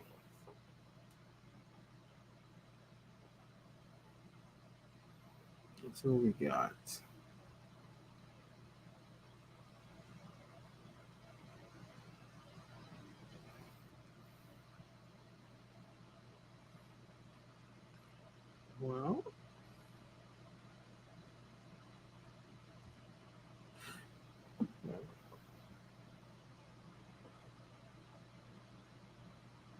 Well, is everybody booked for next week and the week after? Because I know for me, next week and the last couple weeks of this month, yeah, I don't have that many bookings, which is interesting, right? Which is weird because it's spring break, right? And it's pretty weird. Oh yeah. Oh, hopefully I talk to you. Yeah, yeah, Tiara. Yeah, hopefully, yeah, I'll be here. Yeah, once you sign up, I'll get it. Walter said I'm booked into April 4th, and that's it. Hmm. Interesting. I mean, I have a few bookings like for the next few months, but like there's a big drop off like after sometime next week. I'm like, whoa, it's kind of weird. But I know it's just for Hawaii anyway. Just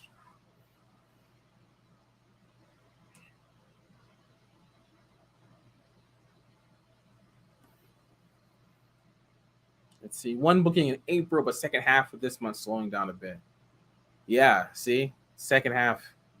Yeah, I don't know. Like I know that with my when I had Airbnbs, like the slowest months was November and March. In Hawaii was November and March, which I don't know why it wasn't March, but always it was March was slow month and November was slow. Those were like the slowest months for me. So yeah. But I mean the total I'm doing all right for the month. My cars are going out. Let's see. Someone just Walter. Okay, only one vehicle right now. Okay. And Clay says booked for the next month. Oh, hey Brandon. Hey, how's it going? I think I've seen you, or at least I've seen you post it or comment or something. Airport pickup starting to pick up in my market. I've adjusted my pickup pricing accordingly. Where are you located? Yeah, where are you located, Brandon? Because we got people from like all over the world in this group and on YouTube.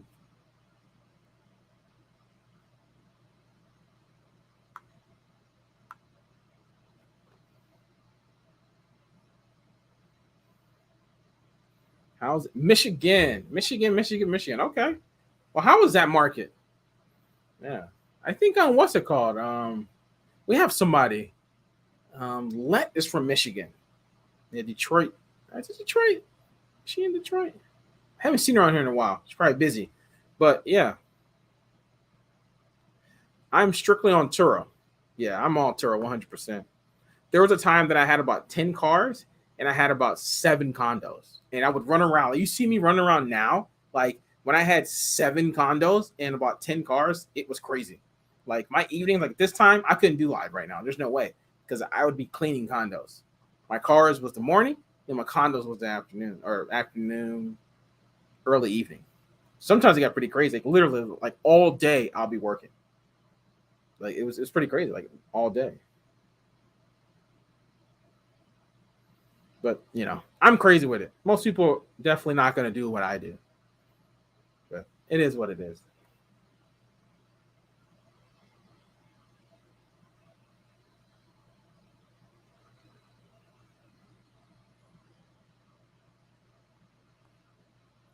Let's see what we got.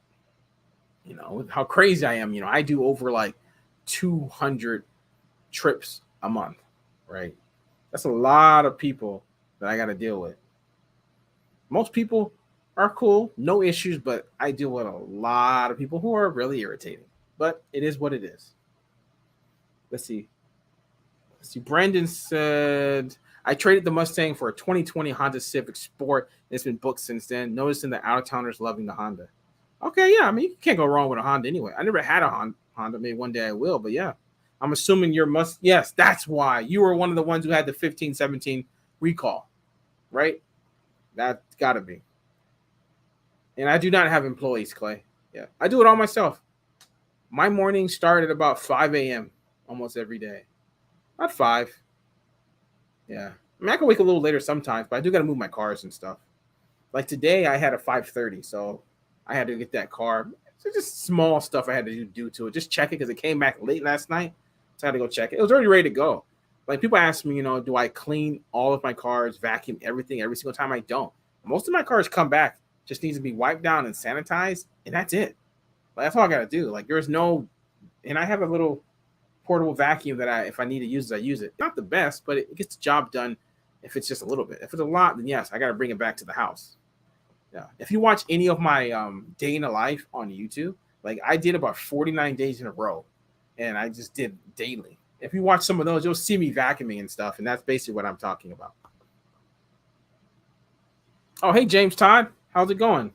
And you're thinking about getting a third car. Do minivans do good? I'm going to say in most markets they do, right? Because they get like the 6+ people. So that's a whole different market. I don't like vans because of the cleaning issue. That's my problem with them. But yeah, I mean, just check out, do some searches, do one filter, just one filter, put it 6+, and search. You ain't even got to search by price. Just search and see how many are available. A couple weeks out, a month out, and see how often they get booked. So yeah. Who's it? Oh, Moni Allen. Hey, how's it going? I'm seeing a lot of new names. Well, thanks for joining the group. Hopefully everyone's getting good information. If you didn't know, I go live every single Friday. But you just said, where do you keep all your cars? Man, I keep them everywhere I can. I do not have a lot, so I park them on the street. I park them in like paid parking that they don't really check. I park at parks, so I park wherever I can, to be honest. Oh, yep, right here. This is what I use. This is right behind me. Right behind me, that electric scooter back there, that's a must-have for me. I'm always on it, about 10 miles a day. And right here, I also bought the scooter. Thing goes 20 miles an hour and for sure saves those Uber costs for my contactless. 100%. Yeah, if I had to take Ubers all the time for that, nah, it just ain't gonna work. Like I use it every single day. Every day. Every day. Oh, see, how do you transport the vacuum on the scooter? The vacuum is so small. It's like right here. This is like the size of it. So it's not even that. I put it in my Target bag and yeah, it's pretty easy. Oh, hey, Peter. Hey, how's it going? I don't think I've seen you on here, but where are you watching from? And when did you start doing Turo? I don't know what you asked me. If you don't mind saying, where do you, let's see. Oh, right there. Everybody's asking, where do you park your cars? I know everyone has this parking issue. I know. I totally understand. When I first started, I do have a video on it about my parking woes throughout the years. But right now, I park on the street, I park in parks, I park in like kind of paid parking, but kind of don't pay because they don't really check at certain times. I mean, I park anywhere I can, to be honest. But I know you got to find where you can park if you're going to expand your fleet. Trust me, I know. Just don't park it right outside your house. Don't do that. You're going to irritate your neighbors, and you don't need that kind of heat. Because I can tell you, if they complain to Turo will definitely send you something in an email or something saying you need to change that, or you're at risk of getting kicked off. So definitely don't do that. 100%. If you're going to park on the street, park somewhere that's not in front of houses, or park somewhere where you have to move it daily. That's kind of what I was saying. That's kind of what I mean when I say I park on the street. Like right downstairs where I live at, which I live like on a high rise anyway, but right downstairs where I live at, you have to move it daily from 6:30, 8:30 in the morning, and from 3:30 to 6:30. So there's always cars parked. There's always going to be places to park there, but then you have to move it daily, except for the weekends. So most people, the cars are moved anyway. But you're welcome. Let's see. With my fleet at the moment, I use autos on parking lot. Oh, they let you do it? Okay. Well, that's good. That's good. Oh, I see what you mean. Oh, I thought you were talking about the shop vac. Oh, yeah, I'm not talking about that big old thing. That's crazy. No. There was a time when I first started. I do have a generator. So sometimes I do use my generator. But back in the day, I used to have a generator in my Mustang with that vac. Actually, when I first started, I had where's my vacuum at? I was over there. I had an actual vacuum in the house. I had the vacuum and my generator, and I would be on the side of the street, just some random street, just vacuuming the car. But then I found out that vacuum they use for the house is too weak. So I had to go to Home Depot and get something stronger. And that's literally what I would have. My generator in the back with the vac, and I'll just do it anywhere. And that's what I did. That's literally what I did for a minute. But I don't do that anymore. I don't need to. Where I live at now, I have a place to do it, or I can even do it in my parking spot, which if you watch some of my day in the life, I have 49 videos on YouTube. some of those videos you can see me just doing it. So yeah. But like I said, and like what George is saying, George said mine comes back dusty, so I clean it well every time and ask for a high price. Let it sit. It doesn't bother me. Yeah, I mean a little dust. I mean I try not to get black cars, and the colors I get are with my wash and wax. If you don't have this and you're looking for something that's really good that doesn't cost that much, I buy this by like 5 gallons, and I actually talk about this all the time in my videos. And you can get this on Amazon and eBay. And this is just what I use. Like this is good for the inside and the outside. You can use it for waterless and you can use it for, wet as well. So I've done it both. Mostly I do it waterless, but it works just fine, and it does leather. I mean, it says right here everything it does, yeah, basically it does a lot. So that's why this was great. Someone recommended this to me years ago, and that's what I use all the time now. Because I used to go to O'Reilly's, AutoZone. I used to buy those expensive products, but those expensive products is not really for commercial use because they cost so much, right? So that just wasn't working for me. I was spending way too much money on that waterless, the McGuire's waterless. You can use it 4 times and that's it, and it costs like $10 or something. Like, no, that's not going to work.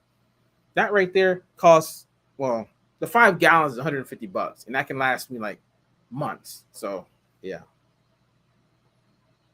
Yeah, and Ezra, yeah. One thing I do gotta say, if anybody's looking to buy this, don't have black cars. I have one black car, and I hate using this on black.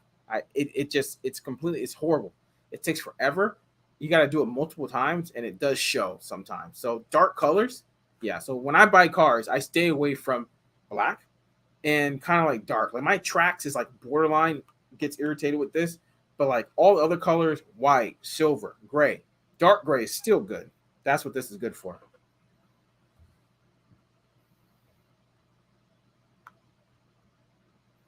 But yeah, it's just called Wash and Wax Off. I mean, if you do get it, I would love to use my link. But regardless, Wash and Wax All. Yeah, I bought it on eBay and Amazon. So,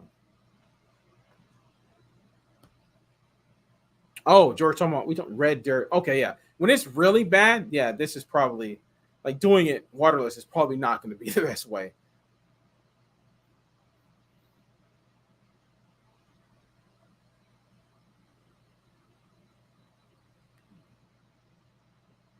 And George, I didn't even see that. Show love how the neighbors. Yeah, exactly. That's true.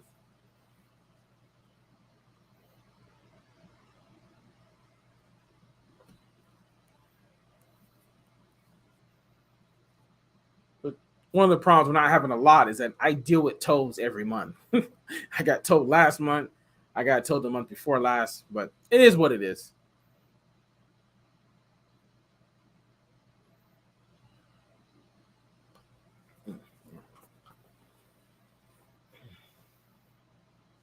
Let's see.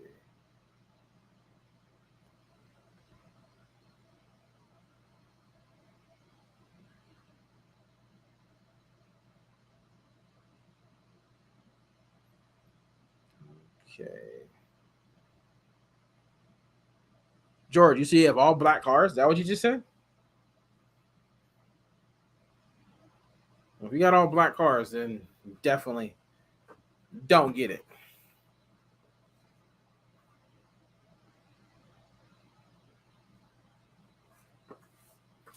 Okay. But yeah, guys, if you haven't hit that like button, and hit that like button, because YouTube loves that engagement. And this video will get out to more and more people.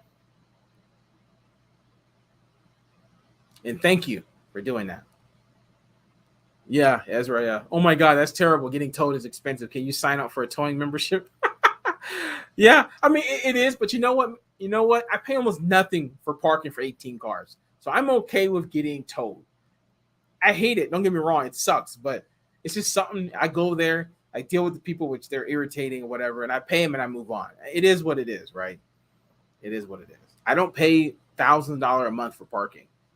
I know somebody who pays like $2,000 a month for 10 stalls. I'm not doing that. Like it's just no. Technically, I could have some parking, but do I want to pay $2,000 a month? No. Like, who wants to pay $2,000 a month for parking? Nobody wants to do that. What did? Who said that? Oh, Jerry. Have you looked into getting purchasing a lot? It would seem to be more convenient. You know what? 100% will be convenient, but in Hawaii, it is so hard. Like just land here is just crazy expensive, and people rent stuff out at a premium. So to get something like that, you're gonna pay like thousands of dollars. Really, like this person has like now he has more cars than me. He has 20 cars, but he rents out 10 stalls, and he pays $100 a stall. Oh no, hold on, no, $200 a stall. So he's paying like $2,000 a month. He asked me if I wanted to do it, when he was starting about to do it. And I was like, you know what? Nah, I'm good. Like I don't want to pay $2,000 a month for parking. Yes, it would be definitely convenient. Everybody could just go there, get the car, this and that, but I didn't want to deal with that. I'm okay. Now I kind of park my cars at the mall. So it's like it's at this spot. Man, sometimes I get tickets from the mall, but whatever. It doesn't matter that much. But if they do tow my cars, then I got to rethink it, right? Once they get towed, I rethink what I'm doing. Like last place I got towed at because my custom plate Mustangs, I got tickets from this private company years ago. So when my plates come up, yeah, that's why I got towed. That's another reason why I want my Mustangs to go because I need to be, what is it? I need to be incognito. People need to not know my license plates. So with all these new cars, they don't know, right? So I can park in places and get away with it now for a while. Let me see. And then sound, yeah, I might be, yeah, yeah, could be. We're an hour and 46 minutes in. I stay as long as people are watching, so that's the truth. Ezra says cost of being a winner. Yeah, parking. Yeah, I mean that's the truth. Let's see. And George says when the guests step to my cars, they scared. Uh, did I miss the context of that? The cost of being in so many conversations at once. Sometimes you forget.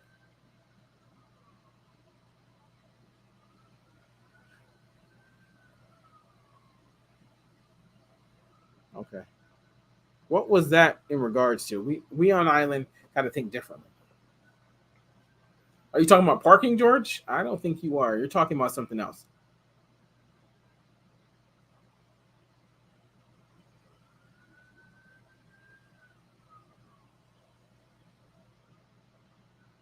Okay.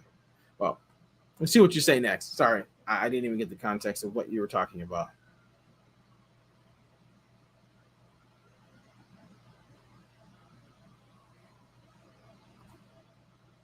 But yeah, one of the benefits of being wherever you're at is maybe it's easy for you to get parking. I know if you watch what is it called? What's her name? Or Aubrey Janet. She has a lot for like $100 a month. I'm like, wow, in Texas, right? Which Texas, of course, it's huge. Everything's like you can get stuff probably really cheap like that there. You're not gonna find a lot in Hawaii for $100. Just it ain't gonna happen. Like it's never going to happen. And then let's see. Tiara says, "How do you handle cars that are wrecked during rentals? Like, what do you mean? Like going after the renter? I mean, like I've had plenty of accidents. My biggest accident was not a total loss. It was like my first accident. Yeah, you know what? It was my first accident in 2018. I actually handled it horribly, to be honest. But yeah, I mean, all that just comes down to is which plan they took and stuff like that. Every yeah, there's lots of ways to handle. There's lots of ways. Simple as that.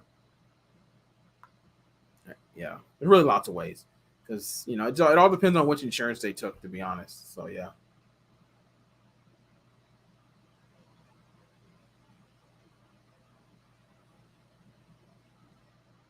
But yeah, it's all right. TR accidents happen. Cars are gonna get messed up, and you just have to. I don't know what plan you're on. I know you're just starting or you're about to start, right? So I'm assuming when you first start, you're gonna be on the 75. I don't recommend 60/40. If you're on the 75, then that stuff happens. You just file with Turo, deal with Turo, lose $250, and that's it. But I'm on 90/10. I have a 2,500 deductible. I can't do that because I'm responsible for all that stuff, all the small stuff at least.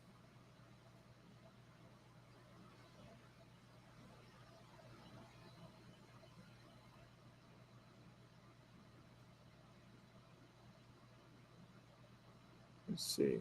And Peter K says my condo has a stall for rent. Yeah, I can get a stall for that cheap. Yeah, I can get it. Where I'm at right now, I know I can find a stall. I have 18 cars, and I can't run my business where I live anyway. No, people will get mad, so I can't do it right here. I wouldn't want to. Don't need the kind of heat.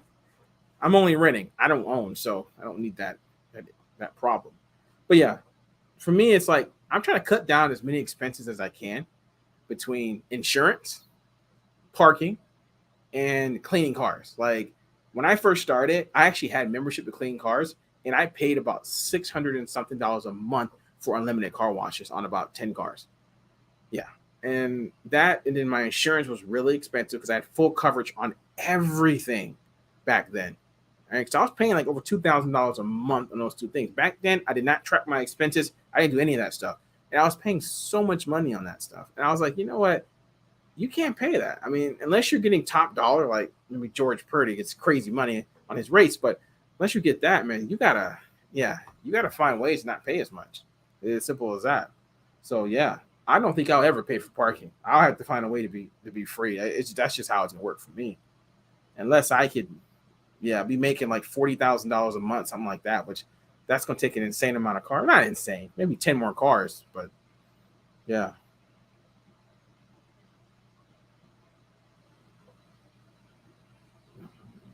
And then who said that?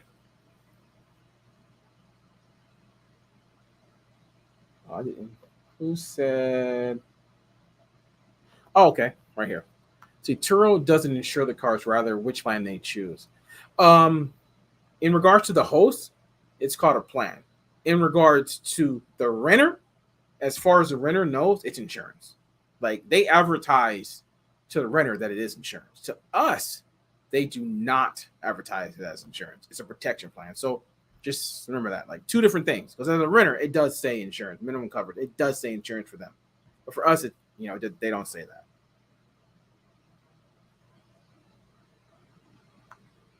Hmm. Are you talking about my rent?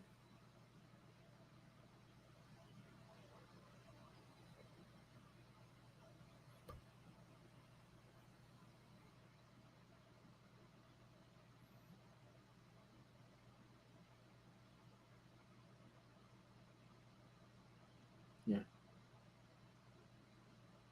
I see so many side conversations, so I don't know who you were talking to. Let's see.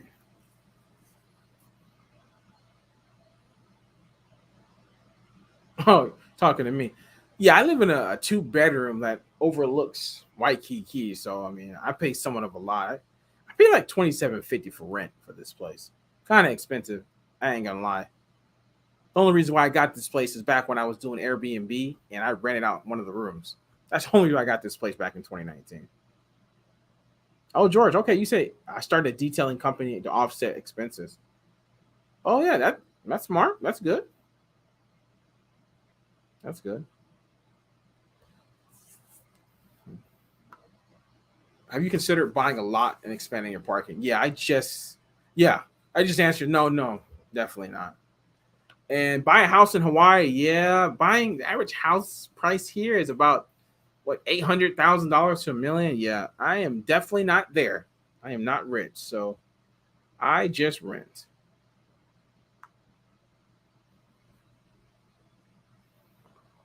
When they say the average house is about $800,000, that they're not joking, if not higher. Oh, hey, THG. Hey, how's it going? How's it? Matt's fire, a bit inspiration, man. You're welcome. I want to ask if you could list some quick and simple advice that could apply to any market. What would it be? Mm, what would it be? Let's see. God, advice to apply to any market. Mm, I would say if you're looking to get a car, just going economy would probably work in any market. Basically, I would say that. And if it's a loan, payment shouldn't be more than $300. If it's cash, yeah, I mean, pretty much, yeah, that's pretty much what I would say. Like, just a straight economy car, not top of the line, base model. That car would work, I believe, in any market. So the amount of money made would vary from market to market, but it will make money. Simple as that. That's what I would say. Or buy a duplex, rent out half. Yeah, so a duplex, what? That has, I'm assuming duplex is like a 2 bedroom. No, it's not a 2 bedroom. See, when I hear duplex, I don't, do we have duplexes here? You see what I mean? Like, I've been here 20 years, and like, a duplex is what? Like, it's not a 2 bedroom, but it's like two connected, right? Yeah. House with a big parking lot. Yeah, ain't that many houses with a big parking lot. I mean, I'm not, and if they are, those houses are so expensive. You're not gonna. That's what millionaires are buying here. You just no, you ain't. Yeah, buy a van, dynamic. Matt, this summer come visit. I mean, I do need to hit the other islands. At least okay. Just know that okay. Just know that house is worth 800,000 doesn't mean that you're paying 800,000 up front. Buy a duplex if you can. Live in one side and rent out the other side and have them pay for them. Okay, I see what you mean. So a house that has like another house connected to it. That is what you mean. I'm pretty sure we have that here somewhere.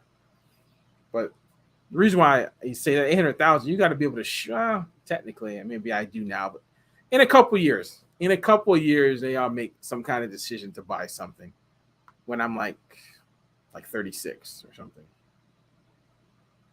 The Molokai. It'll be 300 round trip to Molokai. Mokulele. Oh, that's the other. I forgot about that airline. Yeah, because it's not Molokai. Is yeah. Is it really? I haven't flown that. Yeah, that's that small airline, isn't it? Those really small planes. I like smaller than Hawaiian. Those little small Hawaiian airline planes. He says a mini apartment building. You got to come to Hawaii and just walk around. That's what you got to do.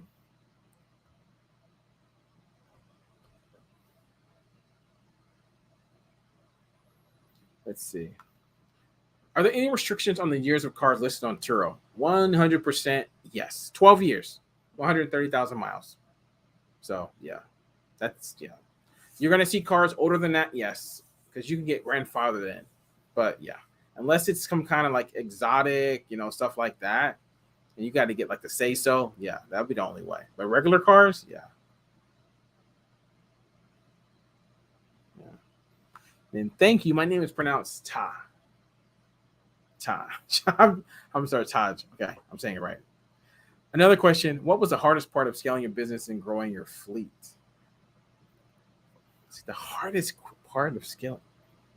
I scaled pretty easily. Like when I was scaling, I wasn't even on Facebook, so I didn't even know about that. That word is shotgunning. I didn't even know about that. I did not do that. I mean, scaling my fleet was easy, to be honest. My plan was to just have the cars 5 years and get rid of them at 100,000 miles and don't have much negative. I didn't even think about maintenance on the cars after, the powertrain warranty was up. I didn't even think about that because, I never really own a lot of cars with high mileage anyway. But yeah, I mean, it wasn't hard for me scaling. It really wasn't. And I wasn't just doing Turo, I mean, when I first started in 2017, I had one car for a while. I wasn't even thinking about doing it any more than that. And then I just added another one towards like August, then another one in September, October, and then what was it? Boom, boom. Then January is when it changed for me with the convertibles, and I just went convertible 2 in January, March, May, July, September. I just kept adding. I mean, it wasn't difficult for me to get another loan from the bank. At that time, it was mostly Ally, but there were other banks too that I got loans from. It wasn't difficult for me. But, I had an Airbnb business. I was bringing in a couple $100,000 a year. So, people they're giving me loans. That's not going to be everybody. But, yeah. See, Clay says, I bought 2.5 acres with a house on and I can park vehicles there through Turo. Now I charge people to park also. Okay. I don't remember. Were you the one at Ever Beach? Were you here, Clay? I don't remember. I think you might be. Let me know. Let me if I remember. Dead on. Ezra, Hawaii is too far. I don't like flying over that much water. Yeah, you're gonna be flying over water for about 5 hours, so you're better off just going to sleep. Yeah, that is the truth. Yeah, it's like a whole nother country. They don't have billboards here. You gotta like, yeah. If you grew up in Hawaii, you don't even know what a billboard even is. You go to the mainland and you see billboards everywhere. You can't have that stuff here. Like on the freeway, there's no billboards here. Nothing. Yeah, George, my house can hold 5 Ohana housing. Nice. You're scared. Oh, Clay. So yeah. So in Ever Beach, yeah. Well, I mean, Ever Beach is Ever Beach. They got so much new stuff out there. I haven't been out there in so long. Yeah, I can see how you haven't. You can get 5 cars. You got one of those houses. Yeah, I mean, I can see that. That's so far away though. I couldn't do Turo all the way out there in Ever Beach. That's too far. And dealing with not parking, and dealing with traffic. Man, I hate traffic, and I couldn't stand dealing with that drive. And I'm assuming you're okay with it, but no, I can never be okay with that drive. Sitting in a truck. Nope, I'm good on that one. I gotta be in Waikiki or close to it. And George says, this is too much fun.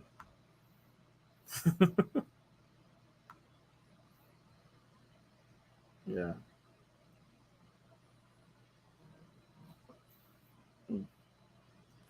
Some people just ask to join the group. Hopefully they come on live as well.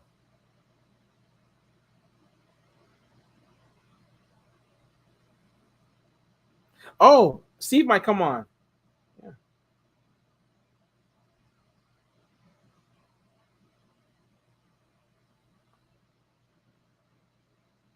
Yeah.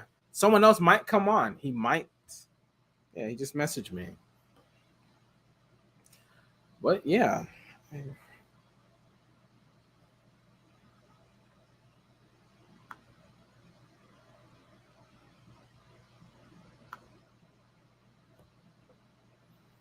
Let's see. But yeah.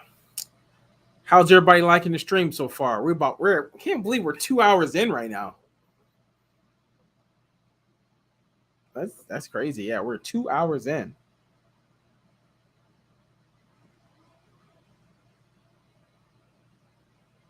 Yeah. Who's been watching for like 2 hours? I'm assuming probably nobody. 2 hours. Let's see. Ezra says maybe buy one of those semi trucks, car hauling trailers, and park it in your driveway. Park like 8 cars on that thing. Yeah. Okay. Well, I mean, I don't know. I mean, is that even legal? I mean, can you even? Yeah. I mean, is that even legal? I mean, seriously, the people are gonna. Yeah. I don't know. I mean, that's funny, but I know this parking thing is such a big issue.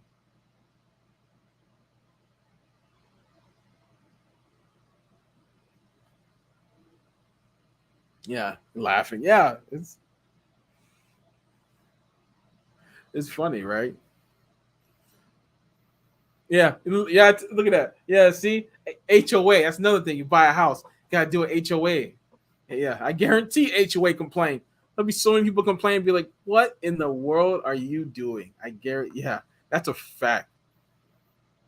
Let's see who said that. What is the oldest car you have? I have a 2013 Ford Fiesta. The longest car that I've had is a 2014 Acura MDX. I got that car about July 2017. That was my personal car that I used for Uber. So that, yeah, pretty much. All the other cars I haven't had for that long. My Mustangs were the longest, and well, they're the longest after the Acura, but I got rid of them. So basically, all my cars are new. Then the insurance question: what insurance policy do you recommend for Turo? Well, most insurance companies don't even like Turo. I don't recommend telling any of them because, yeah, some are okay with it, but usually okay. I like to say State Farm is one. USAA, if you have, is another one. What else? Definitely not Geico. I think definitely not Allstate, but maybe Allstate. I don't remember. Definitely not Progressive. What else? Liberty Mutual was one that I would say because that used to be, the the commercial insurance. So yeah, I mean, I know insurance is always an issue with this, you know.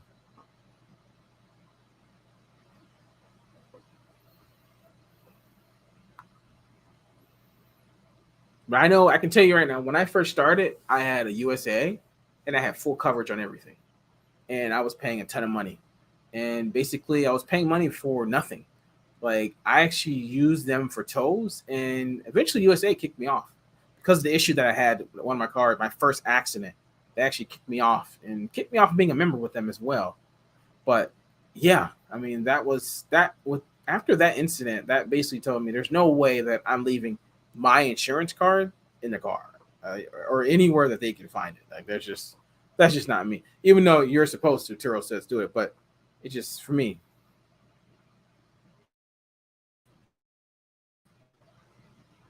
Let's see. So let's see. So are you recommending new cars over used cars? Is that just because of the current market, or in general, you think new cars? The first thing I gotta say, if you're trying to figure that out, is do you know how to fix cars, or do you know people that can fix cars for cheap? That simple as that. You know, if that's yes, then used cars might be the best for you because you know you can fix it really easy. But if you are somebody like me, I'm not a car person. Like I didn't even know what a water pump was before I started doing this business. I know absolutely pretty much very little about cars. I don't know how to fix them. So for me, I need to have cars in warranty. And I wish I thought like this when I first started. I wouldn't even been in this predicament with all these high mileage Mustangs because I would have gotten rid of them a long time ago.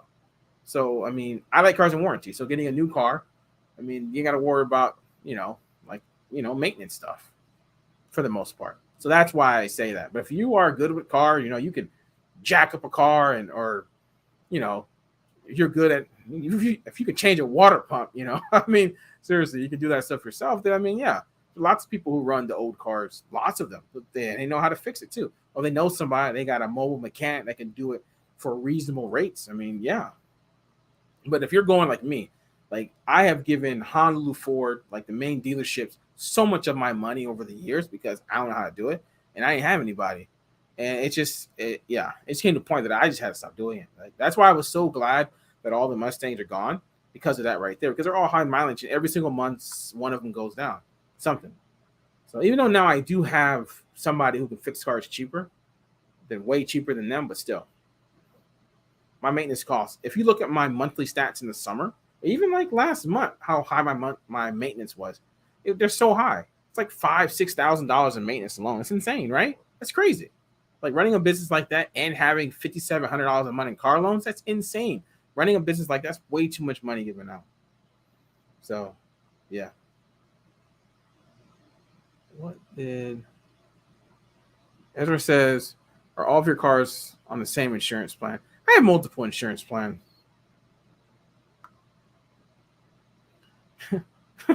I mean, George and his.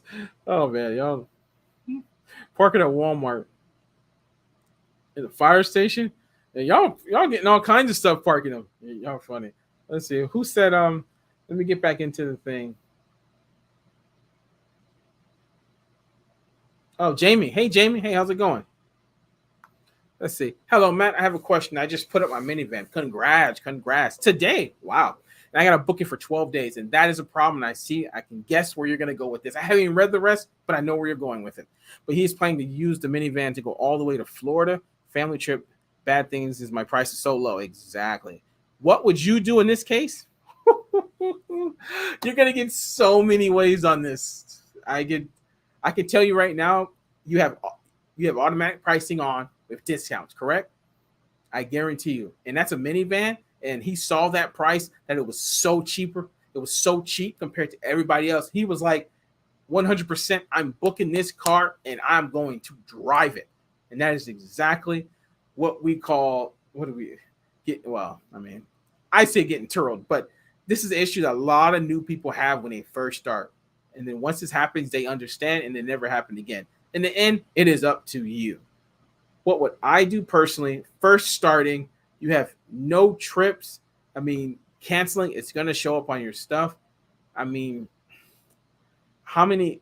Please tell me you don't have unlimited miles. I can tell you right now that if this is a newer car and you have unlimited miles and you're doing that, I would probably cancel.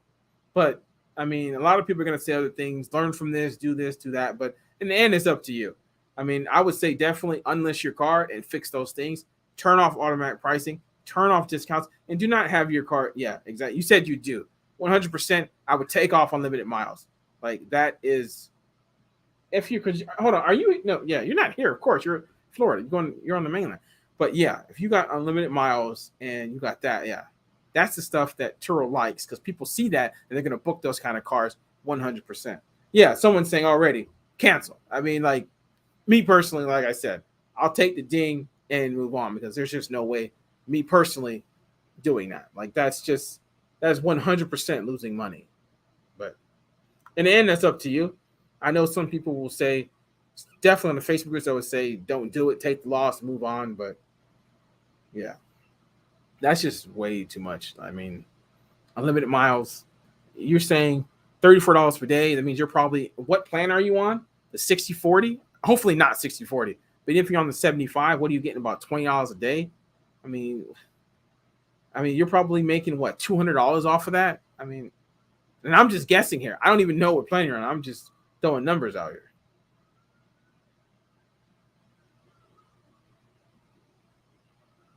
Peter said unlimited miles. What's the typical mileage set? The typical miles, who said that? Oh, Tom. The typical miles minimum is 200 for regular cars. In Hawaii, it doesn't matter. I mean, it really doesn't matter. I don't have it because I like people to add it as an extra. But for the first like 3.5 years of doing this business, I had unlimited. I wish I didn't because back then it was 100 and people were making all this money on overages. I wish I was one of them, but I got into it super late. Like for the last 6 months of like right before they changed it, that's where I got some money. And I saw how much money I could make. I was like, no, I wish I knew about it in 2018, but I didn't know about it until like late 2019. I didn't know. I didn't know. Who said that? Mark just said, hey, did you file your taxes this year? No. I'm waiting. I do it in April. But did you get your 1099 yet? I haven't really gotten anything yet. So I'm not really thinking about that until April anyway. But yeah.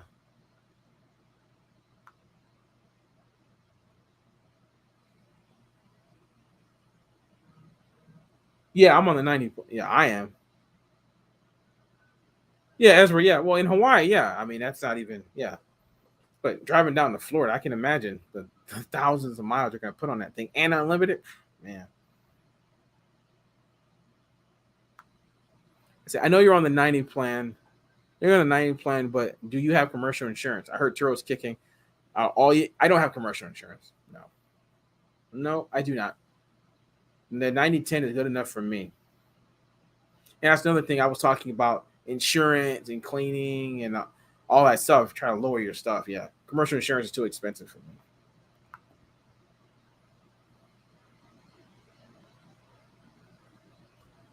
Oh, you're welcome.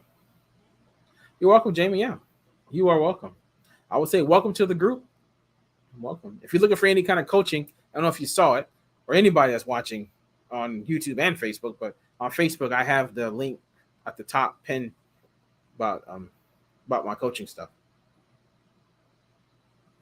And who just said that? Oh, right here. Okay. Can you briefly explain the different Turo insurance plan? Well, basically every insurance, well, not every, well, let's say each insurance plan has a deductible, but one does not, right? That's pretty much what it is, right? And that deductible means that's just what you have to pay first before Turo steps in to pay. That's how it works. Some other one have some other perks and stuff. I'm not going to go deep into that, but 60/40 has some perks. But do you really want to give Turo 40% and you take 60? You're not really going to make money on that unless you have really high-end vehicles and you're making a lot of money per day off the cars. The 75 has a $25 or $250 deductible. The 80 has a 750. The 85 is I think it's like 1,200, and the 90, which is 2,500, which is where I'm at, right? Pretty much. And then there's a commercial, which doesn't matter. It's going away anyway. So yeah. Oh, you're welcome. Yeah. Point is, you're either on the 75 or the 90. Don't even mess around in between. If you're not going to be on the 75, the 90, go to 90. But I would say watch my video that I talk about, switching to the 90/10 or the commercial. Watch that video because I dig deep in all of that stuff. and you will definitely know. Let's see. Do you file your GE tax after you did your state and federal? The GE tax is 0.5%. I do that every single month. So that's due on the 20th of every month. And I'm assuming you're in Hawaii, of course, because that's why you're asking me this question. But yeah. Yeah, Mark. Yeah, Mark. Yeah, on the 20th. I think last month I was actually late, but I'm not worried about a little late fee. Sorry, when I came to the live, you were talking about insurance. What is your current insurance company? I know 90 plan is like 2,500 deductible. Are you okay with what you recommend someone to go with 90 plan? I have my personal insurance, full coverage, but I have like 10 cars with them. Well, one, having that many cards on your coverage, hopefully they're okay with Turo. If they're not, eventually they're going to find out. And my thing about full coverage, I'm assuming you have all loans, because if they're not loans, I mean, having full coverage, I mean, something you can't use. But of course, the risk of going down to liability only, which is what I have on most of my cars. I take on the risk if something happens to the cars outside of Turo. It is what it is. My actual insurance company, I do not say, or multiple insurance, I just don't say. The point is, which I have said in the Facebook groups, I mostly just have liability only. That's like the lowest I could possibly get. Like, I don't ever plan on using that insurance anyway. I just don't. If I have to pay out of pocket, I got to pay out of pocket. So it is definitely high risk. Simple as that. But, it is what it is. So, yeah, I know insurance thing is always an issue. Trust me. When I first started, I was full coverage every single car. And I was just like, I'm just throwing money away because I can't even use it. And, yeah. And George Parade says, #Matt.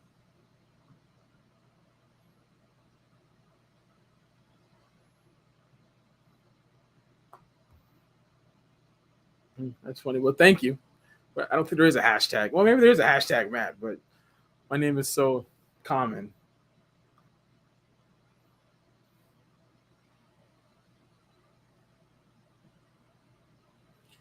Yeah, that's true. Smart. Well, I can tell you another thing, if you have full coverage on a car, you can drive other cars anyway. So it's not like you don't have.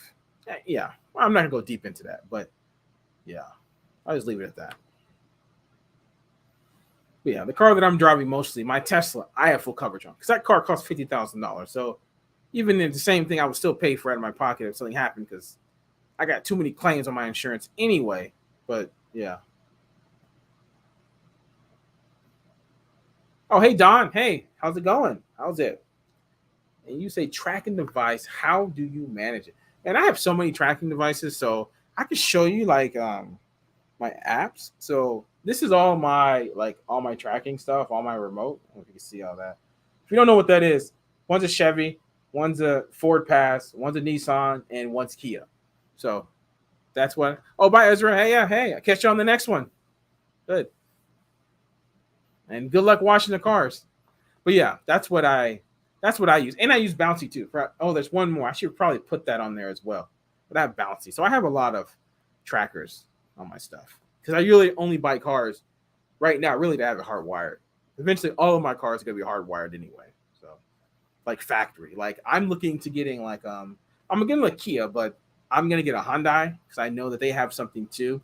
I saw that Volkswagen has something. So this is like for the future. I never had a Volkswagen in my life, but I did see they do have some kind of thing. So I'm gonna try out. I'm trying to not have all the same cars, right? Because recalls. You don't want to have the same car of every single thing, right? You want to change it up, get different cars, and with this Turo business, I can get cars I've never had before.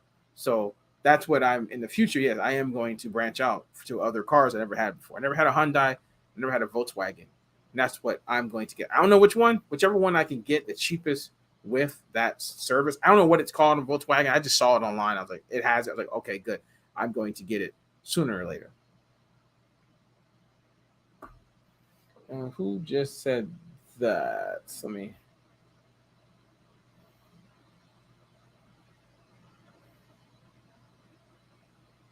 Oh, let's see.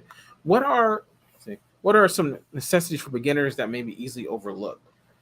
Let's see. I'm gonna say one not taking as many photos that you need to take, definitely.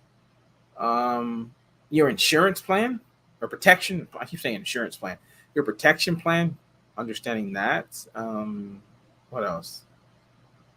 Yeah, there are other things. I'm just trying to think. Yeah, what else? Like there's lots of small things, like knowing how to. The people need to change their time if they're going to be late, right? I mean, you know, like you can give a car up to an hour before. They have a 30-minute grace period for for insurance to end. If you're doing remote, right, you need to upload those two pictures. Don't give the car until you get that. Giving cars to people when their primary driver is not there, secondary driver not supposed to do that. Yeah, there's so many things. Yeah, so many things that you'll learn while you're doing it. And you will learn. I didn't know all this stuff when I first started. No, definitely didn't.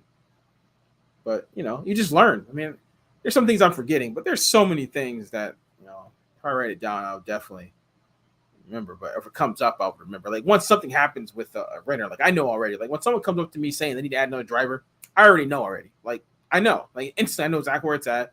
I tell them exactly that I can't even talk. I tell them exactly what they need to do. Like today, I had this old couple, and once they come up to me, they ask me, "How do we add another driver?" I'm like, "Yeah, you gotta do that." And I tell them, sometimes it's quick, sometimes it's not, because sometimes it's just not quick, right? I kind of wish they would have done this before they met me and already approved and all that stuff, but new people probably won't even know that. They'll be like, "Oh, I don't know," right? I mean, because does Turo tell you that? No, you just something that you learn, right?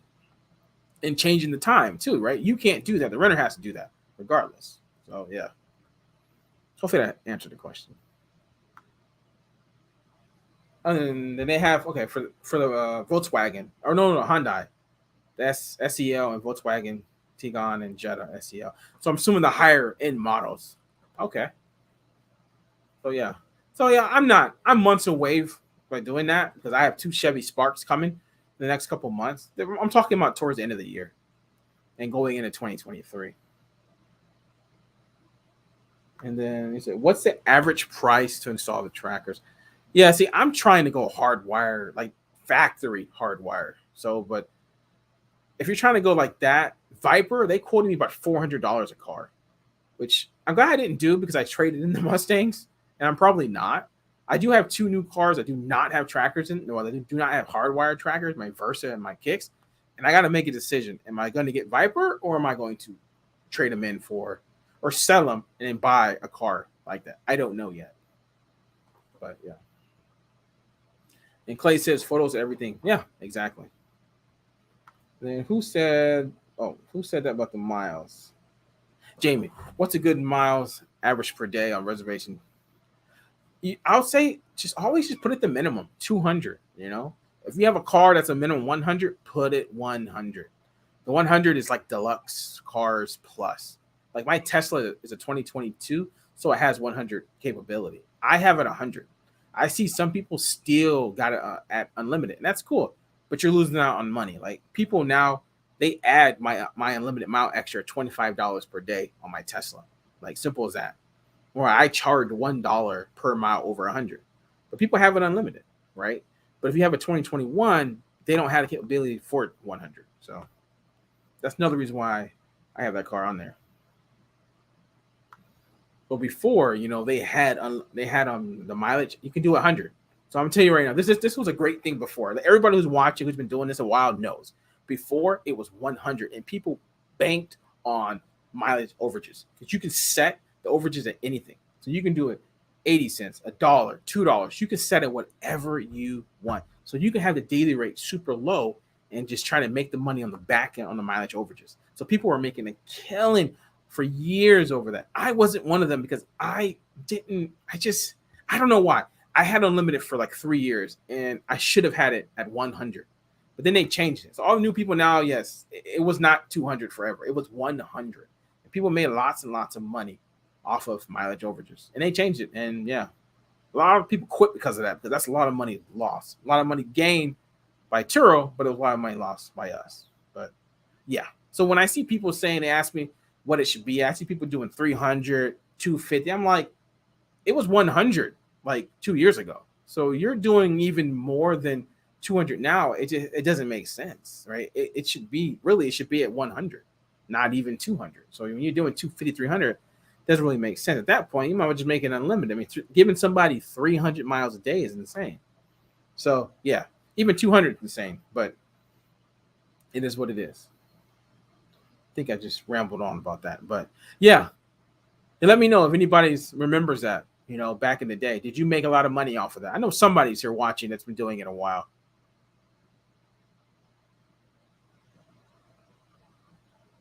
Let's see.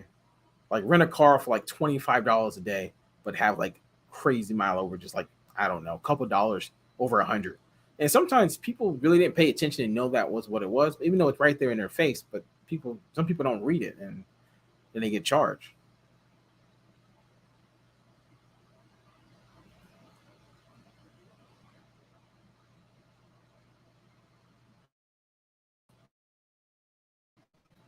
Let's see. Maybe everybody is new that's watching right now.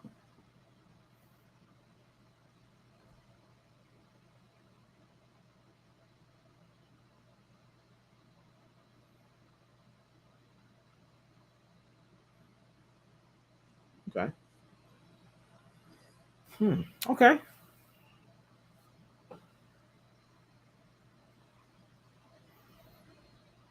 Okay.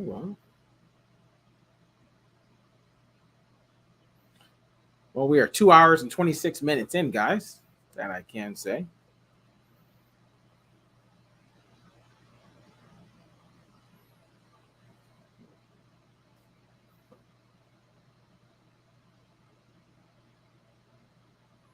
Cool. Well, I can say that if you haven't hit that like button, can you hit that like button? Because YouTube and Facebook as well loves that engagement. Definitely helps out my YouTube channel because my channel definitely needs it.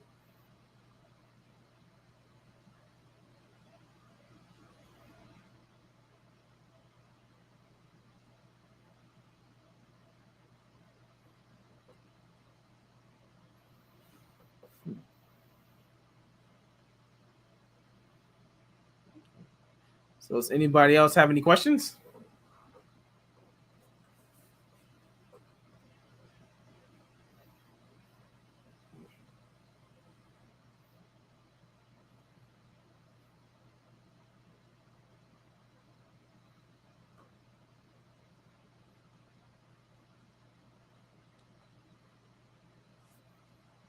Oh, Jamie, let's see what we got here. Where can I find the setting for the miles it was set automatically by Turo? So if you go into the car, you would go to, let me see, get the exact spot. Let me pick one of my cars.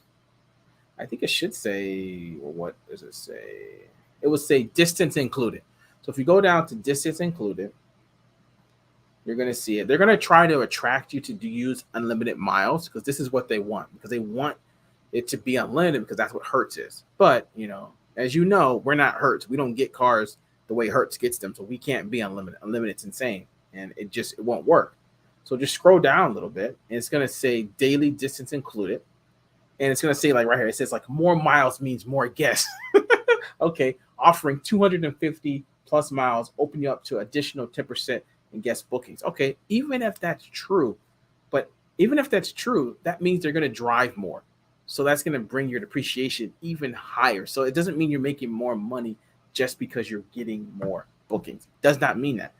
That's one of the things that newer hosts don't understand. More bookings does not necessarily mean more money. Like, was it you? I don't even remember. The point is, someone earlier saying, because I think no, I'm someone else, because of the discounts and because automatically when you make a listing, because as soon as I make a listing, I instantly unlist it. Because if you don't do that, it's automatically set on automatic pricing, the discounts, and it get crazy if you don't change it instantly. Like it will get crazy. You'll get like a really long booking, and someone's going to see a really nice price because your price is going to be so much lower than everybody else, and it's going to be insane. And on top of it, you have unlimited miles. Yeah, they're definitely booking that. But yeah, did you find it, Jamie?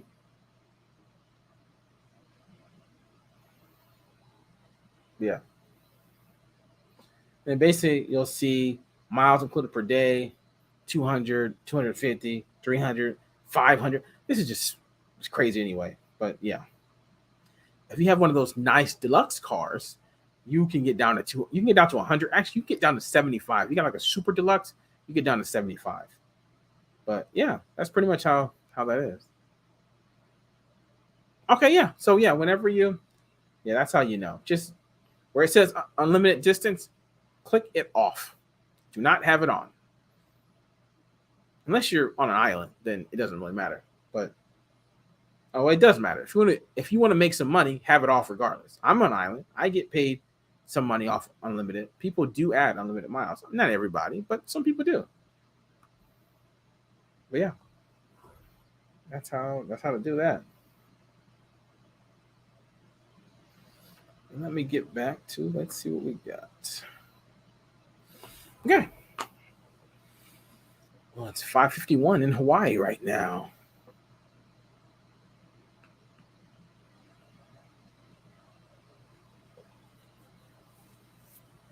Let's see. Let's see. Who said that? TM. Let's see what we got. So, how do you like Kia Sportage? Like, okay. I haven't really been in one, to be honest. I kind of glanced at it when I was looking at the Kia Soul. Between that and Stellos, I can never say that right. Stellos. But yeah, I mean, I like the Kias because it's a 100,000 mile warranty. But I would look at a Sportage because the Sportage is kind of like my Nissan Kicks. It's kind of like my Ford EcoSport, like the small little, SUV stuff. So I do like those cars, because they're bigger than sedans and they're not like super big. So people probably, I think they kind of pick them up or pick them over if it's like the same price as a regular sedan if it's new. So yeah, I do like Kia Sportages. I would get the one that has the UVO service, which is probably going to be one of the higher end models. But yeah, I think I think it's good.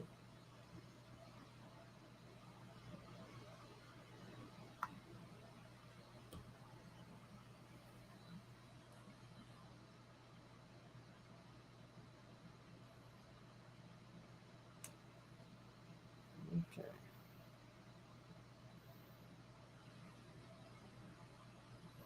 Yeah. With the Kia and the Honda, I just love the warranty. That warranty just it really helps you out. Like even if you have a loan, like it yeah, that too. The new models, yeah, you should see the inside of that Kia Soul. Oh man, it is nice. I know it's a Kia, but man, it's I really like it. Like it's yeah. Like I have other new cars too, like the Ford EcoSport, the Nissan Kicks, and yeah, or the Sentra. The Sentra SR is really nice too, but like the EcoSport and the Kicks has nothing on the Kia Soul. The Kia Soul, like the screen on the Kia Soul is so big. Like the higher end, like the LX model, it doesn't. It's not the same. But like they have the GT line, which is like the third one or whatever. It's not the highest end, but it's like the middle, and it's nice in there, man. Like it's really nice. It's out right now. I pay like $530 a month. I know that's kind of high, but like I said, it's a 66-month loan. So really, I just wanted 5 years because probably beat 100,000 miles at probably around the 5 year mark. I kind of paid, there was a markup on it, so like $4,000. So I paid 30. So that's kind of the problem. Kind of reason why I kind of stayed away from the Kia because it was a little bit pricey. But 530 is what it is. I think that car can make me 12, 13, 14 a month with like almost no cost. Well, there'll be some because of brakes and tires and that stuff, but like engine stuff, I'm covered. And that's gonna definitely help me out in the long run. And I know that I'm gonna get a minimum of 4 years with that car of like paying nothing, if not almost 5. So yeah. But yeah, those Kias, man. I like the Hyundais too, but those Kias, yeah, I'm definitely getting another one. I don't know. It could be the Sportage, it could be the Stellas, it could be the K5. It won't be the Rio. Definitely not the Rio. But yeah. And oh, hey Ollie, hey, how's it going? What's the minimum fleet size to make a good passive income as a part-time host? That word passive in Turo, man, it's really hard to be passive, to be honest. But I mean, the minimum fleet size, and I mean, what is good passive income? 5,000, 6,000. I mean, it all depends on what kind of cars too, right? I mean, like if it's new cars, you're gonna have car notes, or if we have like a whole bunch of cash that you can buy like 3 or 4 new cars, or you go to used car route. Yeah, I would say a good number is between probably 5 and 10. That's why I think any kind of car is probably around there. That's what I want to say. But passive means someone else is doing all of it, so you got to pay that person too, right? So, yeah. Who said that? Yeah. So you usually buy from dealerships. Yeah. I mean, I do. I buy a lot of new cars now, so yeah, I do. Like I mean, I'm not. If you're looking for somewhere or somebody who knows how to buy cars, buy and sell cars for the best deals, I am not the person for you. I can tell you that right now. That is something that I definitely don't know, and I don't get the best deals. There was sometimes I get a good deal, like that Chevy Malibu that I got. That was a good deal, right? That car had 4,000 miles on it. It was a demo. They had a $4,000 discount and a $500 discount. So I paid like 2021. Mind you, it smells brand new. So basically, it's a brand new car. 4,000 miles in a year. It's brand new. And I got it for 21 something out the door. And that's probably like a brand new car at that. That car is worth more than that anyway. I'm like, that's like one of the rare, like, I got a good deal on that car. Like, I got a good deal. They do not have Carvana in Hawaii. So at least you can't buy cars here from Carvana. So that's the thing. On the mainland, yes, you have all that stuff. You have CarMax, Carvana, whatever one's out there. We don't have that stuff here. Well, as far as I know, we don't have it. I don't even think we can sell to Carvana here. Like, yeah. So that's the problem. Like, if we did have it, then yes, I would definitely be looking at those places. Definitely to sell a car, but to buy, yeah. But to me, buying a car, it's like it's either I'm buying off Facebook Marketplace, which I've done once, but it was actually an LLC. And yeah, but I've never actually bought from like a private person before. I've always been at dealerships. And it was actually Hertz Car Sales at first. That's where I bought like 5 Mustangs from them.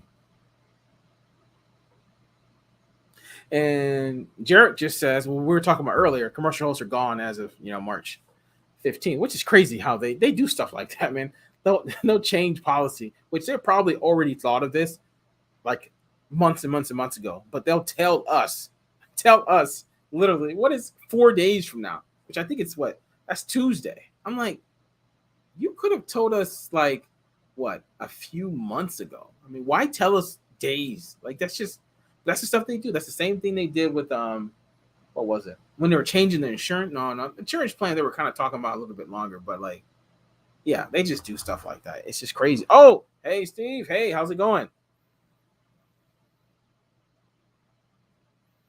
How's it? I don't know if you wanted to come on. I was trying to figure out how I did it last time. I think I went on. I can send you something if you wanted to, but I don't know how much longer. We're 2 hours and 38 minutes in, but yeah, I mean, if you want to, I can figure out.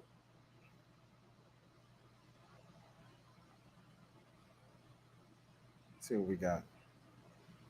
Business loss because they have to pay for a business.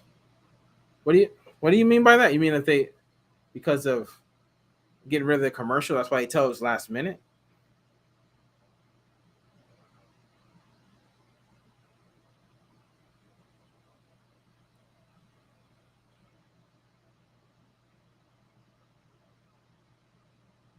Oh, I think it was sure for a bit. Okay. Did you send me your email last time, Steve? I think that's what you did, right? Did you send me your email address? You sent me something here.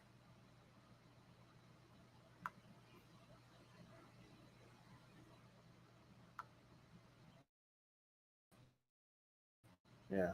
How did I send a link to you last time? See? Because it wasn't on Messenger. Yeah. Yeah. Send me your email again, or whatever way you did it last time. Send me that again, and I can just copy paste this.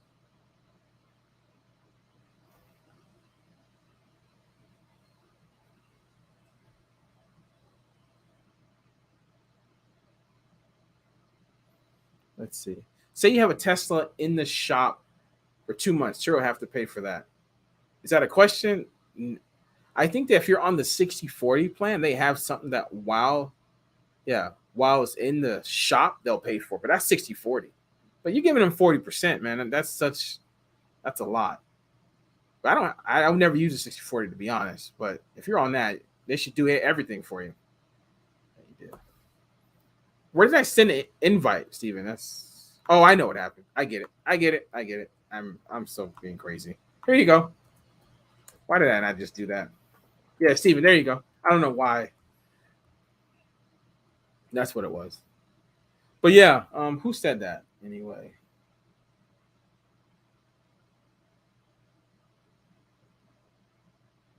Well, that was Jared. Yeah, that's yeah. So if you're on the 60-40 plan, yeah, that could be something. But the 60-40 plan, it's hard to make money on that. It really is. Like, it really is.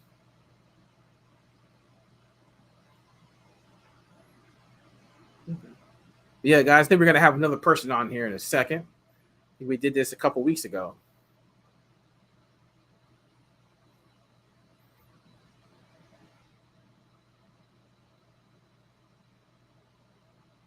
Yeah, I see him right there. I think it's loading. Let me add it to the stream. Let me put him right. Let me turn off my mute. I don't have the lighting that I did last time, so if this is bad, I apologize. It's all right, man. It's all G. How's it going? Good, man. How you doing? It's all right, man. Another week's coming to the end, so yeah, it's going good. Hawaii. The guest who I talked to today on a FaceTime. Who you talk to? HP and Aubrey. Oh, for real? Oh, how was that? It was good, man. I think we're gonna try and do a collaboration here soon. Okay. What like what kind of like a video or like some stream? Yeah, we'll do some kind of stream. It'll probably be more of a podcast type thing, interview status. That's what's up. How you doing, man? Just doing this Turo thing every day, man. You know it, man. Every day, 7 days a week. Yeah. I got a lot of time on my hands right now, at least today. That's why we're 2 hours and 42 minutes in, and I'm still going. I know. That's why I was like, oh, there's no way this guy's still on here. yeah, I know. We've been going at it a while. It's a lot of questions. It's all G though. It's cool. I might get something to drink really soon. But there you go. Yeah, that's what got. I see you. Yeah, I see you. Yeah, I'm gonna be sweating like crazy. But yeah, all your cars out, dude. Everything's out. Everything's gone. Even the Jeep. Even the Jeep. That thing's out on a 4-day rental, $120 delivery. Like we're good. We're set. That's what's up. That's a great feeling. Man, getting everything. Oh, that's why I keep hearing an echo. I still got you streaming over here. Let's close that out. There we go. I kept hearing us talking in the background. Yeah, second delay. Gotta do that delay. But okay. So that's good. What's everybody else doing in here? I can't. Yeah, we got everything going as far as let's see. Comments. Oh, there it is. Comments again. Let's see. I think the last thing somebody said was I got a lot of questions about the commercial insurance. That new thing that's happening, they're getting rid of the commercial people. But I haven't seen that. Yeah, they sent it today in email. Yeah, they're ending that. Like literally, like on Tuesday. Like, oh shit! School me. What's going on with that? Well, all the people who are commercial hosts, it ain't gonna be no more commercial hosts with Turo anymore. So either you're gonna have to go like fully, like private, or you're just gonna get back on Turo. Or if you do both, I don't know how that works. But yeah, it's not going to be any. Like, there's just not going to be there. So that's interesting. Yeah. So commercial, like they run their own rental cars, and they're just using Turo as advertising, or pretty much just getting that have commercial insurance. The people who have commercial insurance that are getting the lead from Turo, and they're doing the charging themselves. Yeah, that they ain't gonna be able to do that no more. They're gonna have to be on. Well, they're gonna have to be on the 90 plan and be charged. The renter's got to be charged by Turo if you're going through Turo. Okay, that makes sense. Because remember, I was saying before, there's a lot of people with exotics that use it for getting the advertising, so they don't have to pay for advertising. Mm. At least there's a bunch out here that do that, so that makes sense. Maybe that's why then. Maybe. Yeah. But Well, heck yeah. Would you want to be doing advertising for somebody else that's just mooching off you? no, definitely not. That's definitely not. Yeah. So it's probably more so for that reason then. Hey, someone just asked you a question though. Tiara just said, "How many cars do you have?" Currently got 7. Previous fleet had a little over 50. That was the 50 cars was in California and did really well, but COVID obviously showed our true colors of whether or not we can make it with business partners and all that. Yeah, it's the truth. That is the truth. Oh, so yeah, we currently got, like I said, the 7 here. Thinking about adding a couple more. I got a guy that that runs out of Phoenix. He might run a couple of my cars up there, right next to Phoenix Sky Harbor. So if he does that, I did find out that Bank of America, if you have an LLC, you can actually get up to 4 cars if you have a decent credit score, your personal score. You can get up to 4 cars through them, no problem. So I might be adding some more here. For real? Yeah. Okay. Huh. What's the interest on that? It's not the greatest. It's still like 5%, but it's not the worst either. So the only thing that you can't, just don't ever tell them that you're doing it for rental purposes. Tell them you're doing it for personal. You know what I mean? That as soon as, because that's what one of my buddies said. He's all, as soon as I said rental, they're like, nope, not you. Yeah. Wow. What? Oh man, I know this business, man. You got to see all the right things, man. It's funny because that's what I told him. I was like, hey, dude, just tell him you're, because his car or his profile name or his LLC that he set up is his personal name. So it's cars with, say Johnny. It's cars with Johnny. Okay. And so he was trying to do that. And, I just don't want to say his name yet. I don't know if he cares if I say it or not, but, probably shouldn't have cars in the LLC. Maybe. Well, but see, mine is SGN Cars. LLC. And then nothing. But see, when they ask me about it, I just tell them I do consulting with cars, buying and selling, and the only reason I'm buying cars is for my own personal use, commuting.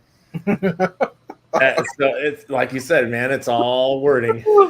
Oh, yeah, I don't know what I would say. No, I usually just say that I have Airbnb business because I did. That's why one of the reasons I did anyway. So yeah. Yeah, so I might try and do that. I don't know who was that user on Facebook. I gotta go back on Facebook and see who that was. Well, guys, yeah. If you got any questions, for me or Steve, then just let us know. I know we had a runner yesterday book my car and then instantly text me, "Hey, I'm heading down to Mexico. Do you care?" I'm like, yeah, I do. As a matter of fact. He's like, well, it's not against the rules as long as I tell you that's where I'm going. I'm like, oh, I don't know which rules you've been reading, but that's the no go right there. Exactly. And he's like, well, me and my buddies, we do it all the time. I'm like, okay, just because you guys do it all the time doesn't mean it's right.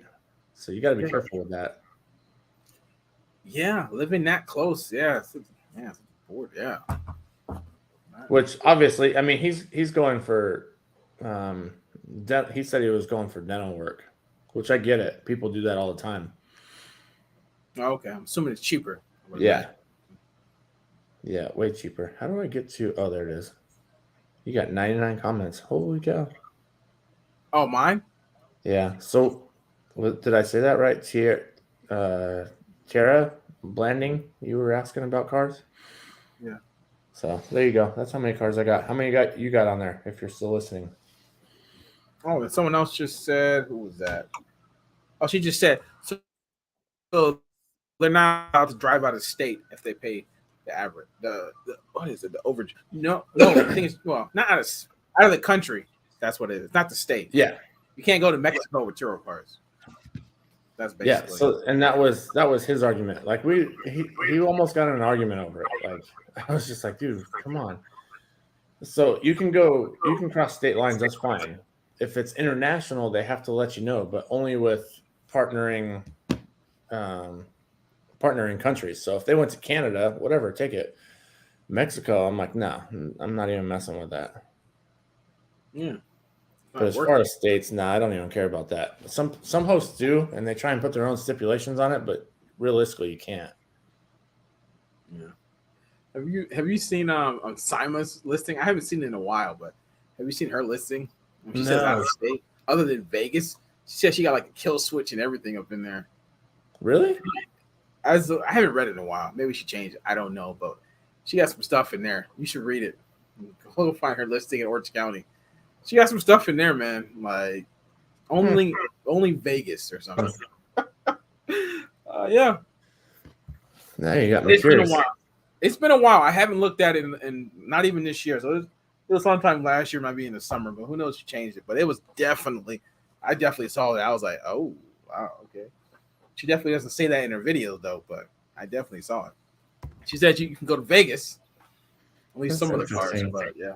Because the Corvette, I think that has, yeah.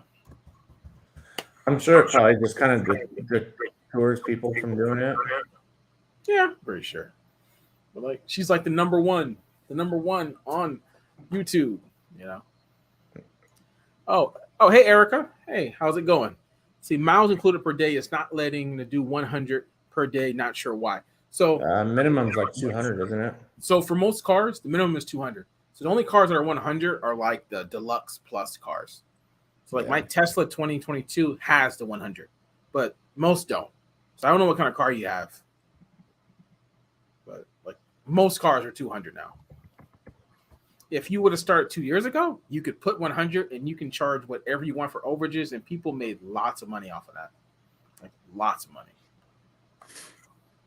So now I'm trying to look up her course. But yeah, Erica, where are you located? Because I don't know if I've seen you on here before.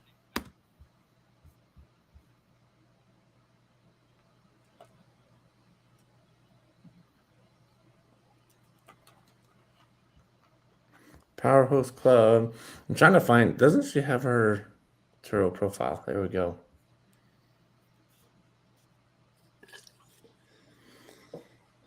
There's a Porsche 718 on there.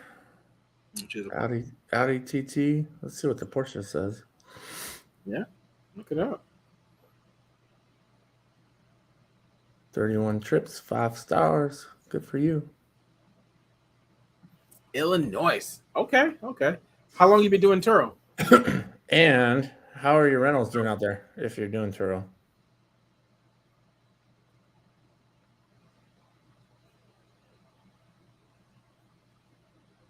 Sorry, we just got downtime. I'm reading and you're you're waiting. I don't see anything in there that says I got kill switches and all that. She might have switched it up. Yeah, I mean it's been a while. I mean, I don't. I mean, yeah. I know that I saw it when I looked at it, but I'm not like I'm watching her stuff every. Right. I know when I did look, I saw it on most of her cars. You just started today. Whoa. Okay, you're a new host. Okay. How did you just find my channel like today, or have you been watching for a while? But congrats on starting. Yeah, that's awesome. What'd you list? And is it out yet, or do you have bookings yet? I'm curious. Yeah. So who had the Tesla in the shop? Did you get that answer clarified? I heard you talking about it. If you're on the 60 plan, man, Turo's making more money than you are. That's all I got to say about that one. I agree. I think I did say, like, on that 60 plan, they have something when the car's in the shop. They pay you something. I don't know what they pay you, but... You get daily rates, but it has to be from a damage from a rental. Oh, yeah. We had a couple of cars that were on that plan, but those were brokered cars because they were a little nervous about it. Yeah. Well, like you said, you won't make no money on that. Nah. Shit. 60%. Yeah. How about that? But... And another thing, Erica, if you're not in my Facebook group, if you don't know, you should join my Facebook group, Hawaii Turo YouTube. I have it pinned in the live chat. So what's up with Hawaii? You said you got downtime. You're able to do this a little bit longer. Are your rentals down or just all your cars out? So you got nothing to do?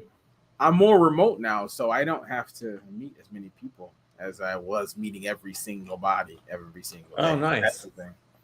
So most of my cars are out. Yeah, 16. Yeah, 6. I do have a car going out at 8 o'clock, which is an hour and 45 minutes. But yeah, it's Nice. This remote stuff is it's interesting. See how long I do it though, because right now I'm parking at the mall, and technically it closes, but I've gotten some tickets, but it's kind of like it's not really state tickets, it's kind of private tickets, so it doesn't matter that much. They haven't told me yet, but like where I park at, it's kind of where like a hotel overflow, like they get to park there too with passes. Obviously, I don't have the pass, but that's just what I've been doing lately. Have you ever hit up the hotels to see what it would cost to park them there? I have not, but I know it wouldn't be cheap. So, I mean, I can park somewhere for free. I can, but using the scooter and parking, moving all of them every single night gets irritating. But I will do it if I had to. I mean, if I had to, I can move them somewhere else overnight. I know somewhere I can park for free. I know where I can, but it's just going back and forth. It's not even that much. It's like 10 minutes, but doing that so many times, it gets annoying. I didn't want to do all that. So I'll tell you, with all my cars, I got them all remote and contactless, check in and check out, and that's huge. It takes a little bit to get used to that, but it's huge. It frees up so much more time. Yeah. Where are you? Where are you parking there? I got a mechanic shop that I'm able to park at, so they're under cameras, and if I need maintenance or anything, I just hand them the keys and do what I got to do, or inspections. So I've had inspections lately. Oh, the Turo inspection because someone complained, or just No, it's just they're older cars. So got you. Yeah. Well, that's good. How much you charge you? That's G14 classified right there, homie. Okay. That's cool. Nah, that one's 99 free.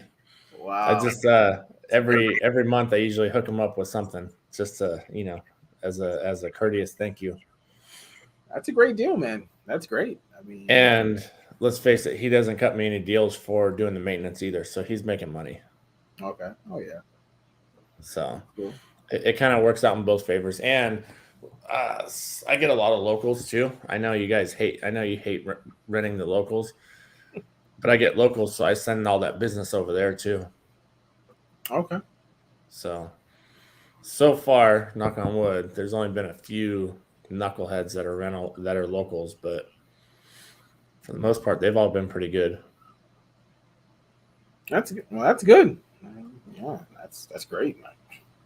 That is great. So I'm curious, with all the trips that you do, what's your ratio of like damage claims worth reporting? What are you seeing? God, I'm doing over 200 trips a month. I mean, I don't know. You're doing 200 trips a month? Yeah. Yeah, homie. I do like 230 something, man. You want to know what's funny is, let's see, I'm going to pull it up. I'm going to search my own profile. You're probably doing in a month what mine does over the past year. Real? Damn. Yeah. Wow. With the 7 cars out here? Yeah. Yeah. Well, I mean, 80% of my bookings are 1 or 2 days. So just, yeah. And I have a 3-day minimum, so. Yeah. And you said you get like a lot of 5+ days, right? At least what you said in the last one. Oh, yeah. I got some that are out. My Mazda's out for a month and a half right now. Yeah. See, I don't get those. Yeah. I mean, I do a lot of people, man, issues. That's why, yeah. That's why I do those daily stuff. I said, I forgot. I got to do it. I forgot today to do the day. I don't know if you see my daily stuff on Facebook, but I forgot to do it today. I literally completely forgot. But that's why I do that. Honestly, I haven't been much on Facebook. That's what when you hit me up, it had been a minute, and I was like, oh, shoot, maybe he is still on here. So, yeah, 247 trips since last year. Oh, wow. Jesus Christ. Yeah, man. I do like over 200 like every single month, man. It's just like, yeah, I think it was 230, maybe 220. It was something. I mean, it's. And I think you've already passed my my last profile, which was 5,000 trips. I think you already passed that, didn't you? Yeah, I'm at 6,000 something. Yeah. Nice. Good for you, man. It's a lot of work, a lot of dealing with people. Most people are cool, no issues, but you get that minor amount of people that just irritate you. But Yeah. it is what it is, So I had a lady today. She booked my Focus. Actually, her son booked it for me, and he didn't teach her anything about the app. So she got there, and dude, it's just been a headache. Oh yeah, I've had that. She was born in 44. Yep, I've had that before. I know where you. Yeah. Yep. The older crowd that do not know how to work the app. Trust me. It's something. I can tell you that. At least she had the app, right? She was trying to log into it. Oh, did she get in? I don't know. She kept asking me. I'm like, all right, at this point, you got to go to Turo support. Like, I'm not Turo support. I'm sorry. I'll help you out like as much as I can, but. Oh yeah, no man. Yes, I've had people show up and don't even have the app. That's it. They just have a paper with my number on it, and that is it. I trust. Yeah, I've had that. People that just can't get online. For whatever reason. And this is me standing there. See, at least you're not there. Like I've been there, standing there, looking at them. Like, okay. I mean, if that's okay. I mean, if that's the way you want to do it, that's. I do everything on the app. I hate people who message me outside of the app. I tell them message me only on the app. So yeah. And this is one of the few times I was just like, all right. She was at my car for like a half hour after she got in, and still like, hey, I don't know how to upload pictures. I'm like, dude, I put 140 pictures on. Like, there's nothing that you're gonna see on this car that I haven't already got. So just go enjoy your trip. That's it. And that was one of the only few ones that I'm like, all right, if you have any issues, here's my personal number. Just text me. Yeah.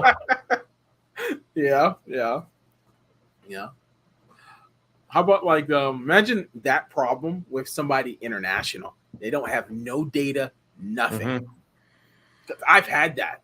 They have no way of contacting you. They don't want to pay for data. If their phone number don't work, and they ain't got the app. Well, so right now the guy that has my Civic, he's from China, and he legit. I went to call him, and it just had like a 15-digit phone number. I'm like, oh, this ain't gonna work. So hopefully that works. We did have one guy from Europe. He was in a Mercedes in California, and he had a burner phone, prepaid. So he decided not to return our car, and the burner phone was done. So we had to go find him. That was interesting. Oh, wow. But luckily it was in a Mercedes, so we knew exactly what was going on, where the car was. Okay. When he ended up down at the ports in LA, we're like, whoa. Okay. Yeah, we're like, so this car's leaving. Wow. What happened with that?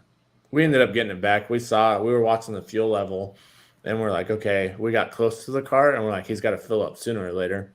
And as soon as he went to the gas station, we went over there and confiscated the car. Oh wow. Wow. That's all I can say is wow to that. Yeah. It was interesting. I don't really recommend repoing cars. I mean, I know a lot of hosts do it, but to me, a car, the asset, it's not worth it. I mean, insurance will cover it. Turo's recovery teams will get it if they need to. But basically, somebody that's willing to take your car for an extended period of time, usually not somebody you want to try and go recover your car from. Yeah. That's just my own personal. See, at least with yours, that they have to leave the island eventually. Like, yeah, I've never really had the issues that some of the people have had on Facebook. Like someone really trying to steal their car. Like I've never had it. 6,000 trips. Plus, I don't rent to that many locals anyway. But I just say I haven't had it. Even if it's a local, where are they gonna go? You know what I mean? Like, I don't know. I mean, Kevin Saw. Yeah, the other guy, he's had way more issues than me, and the difference between me and him is that he rents the locals here, way more than me. So that's the difference. He's been doing it longer than me. Well, we got the same amount of trips. We ain't that big of a difference. Just I rent to like 9% tourists, and he's out there like, at his house over there in Aiea, and a lot of local people rent his cars. I mean, and they just don't rent mine. So yeah, it's not just for being Hawaii. It's just like who are you catering to? That's basically what it comes down to. So are yours? Do you cancel those trips if they're local or what? No, I don't cancel anybody. No, I take them. I mean, I just don't get many of them. Just the tourists book my cars first. And my cars are not the cheapest, so that makes sense. Yeah. Like if you have it at the right price point, then locals aren't gonna be messing with it. Yeah, like I don't know if you saw earlier, we had this person on here that they just started their first listing. They had automatic pricing on, right? They had discount on, and they had unlimited miles on, and someone booked it for like I don't know, a minute, and it was going. I don't even know where they were going. I don't know where the car was at, but it was going to Florida, and she was asking, do you cancel? I was like, man, personally. You got to, but people are going to be on both sides. They're going to say something, you learn from it. But I'm like, man, it's just, and it was like $34 a day before, their cut, before. So I'm like, man, what are you making off of this? Like nothing, right? Yeah. I mean, exactly. Crazy, right? But I know it happens to new people, it's just that they don't know. Yeah. So. Yeah, that's rough. Yeah. Hey, that is. I was like, man. But I'm curious who else watching and where you all from? Oh yeah, we got about 10 people in here. 4 people on Facebook and 6 people on YouTube. Let's see. Yeah, how's it going with everybody? I don't know. Just listen to us talk. No one said anything. Yeah, let us know like where y'all from. And, yeah, let me know your issues. I know you're listening to our issues. Atlanta. Let's see. Was that? Oh yeah, Tiara. Yeah, she's Atlanta. Nice. How's it out there? I heard Atlanta. Like I heard you guys are on a whole nother level out there with renters. I hear a lot of horror stories from over there. Hopefully, you're not one of them. And then we got listening and learning. Memphis. Oh, Makiki. Oh, hey, I have not seen your name. Yeah, hey, how's it going from Hawaii? We got a couple new ones on there. Memphis, how's it doing out there? I was actually looking at possibly relocating out to Chattanooga. I'm curious how it is out there. I got a buddy that's out there right now checking it out. Okay. I'm trying to get back to the Facebook group so that way I can actually see who's on here. That's the problem on my end. I can't see who unless you're on YouTube. Yeah, that's why you gotta have 2. That's why I look back and forth. So yeah. Lucia is. I hope I'm saying your name right. But how long you been in the group? I haven't seen you before. And you're here. You're right next to me. Makiki's right there. Like I'm in McCully, so yeah. And if you're in here taking notes, what do you want to know? Yeah. When'd you start?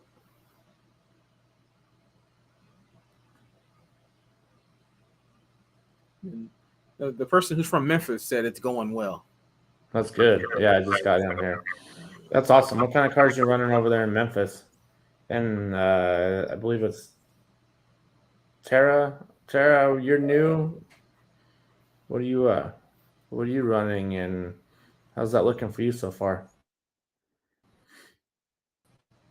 Oh, you say you didn't start, just following. Well, I would say join my Facebook group. Hawaii Turo YouTube. Just join my Facebook group. We got a lot of people there, and we talk about Turo all the time. So I would say join that group. I have it pinned in the live chat. So yeah, Lucia. You've been following my channel for here and there for a year? Oh, thank you. I've never seen you on the live before. At least I don't recognize your name, but there's so many people I've talked to over the last 6 months of doing this. But yeah, hopefully I'll see you on there. Yeah, I post every single day, in the Facebook group. And someone just says, I'm new in between Atlanta and South Carolina. Oh, Sierra. Oh, Sierra. Nice. Oh, SC. I'm assuming SC is South Carolina. That's true.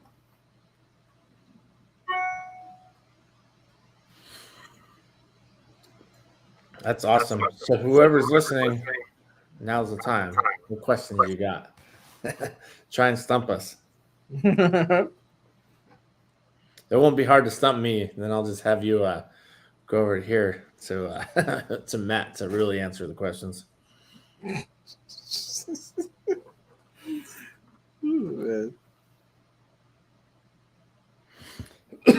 How's South Carolina? Do you have cars in South Carolina? Or are you just in that midpoint where you said that you're in between?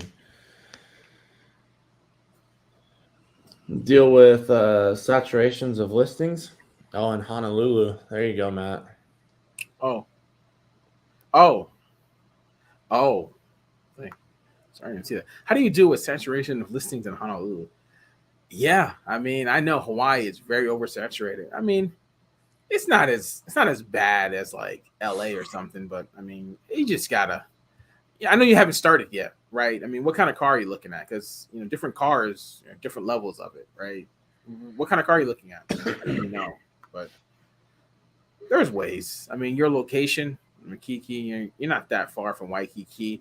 Where are you gonna have like your home location at? So my home location is right, pretty much is in Waikiki, or it's at the mall. So, oh, okay. Well, Kauai is a great market right now. I don't know too much about that. Yeah, Big Island, Maui. Yeah, see, all those markets are different, but Oahu is definitely the most saturated market out of all of them. That's a fact. If you would have started in the summertime, oh man, it was crazy here. Crazy here. I can tell you that much. I would say with any market, if you're looking at oversaturation, you're just going to want to find that customer service, get that reputation going to where they're actually wanting to book with you. Some people say that the power hosts and the all-star hosts don't really matter, but there is a search engine on there where you can go to high-performing, trusted hosts. So that's huge.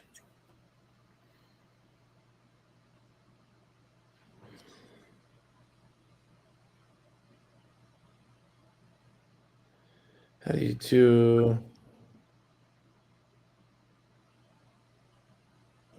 feel about slingshots? For me, I think it all depends. Like for Arizona, that's where I'm at. There's a few people that have slingshots out here. It's very, very seasonal. Same thing with like Florida or San Diego. You're going to want to be, they'll do really well when depending on the seasons. That's basically, winter times, they're not going to really do that well. So take that in consideration. You might have 4 to 6 months downtime with those things. And Ryan, congrats with those 5 cars. That's awesome. We just had some other people from Vegas earlier. I don't know if they're still watching, but we had a few like an hour ago talking about Vegas. One city might come on later, but yeah.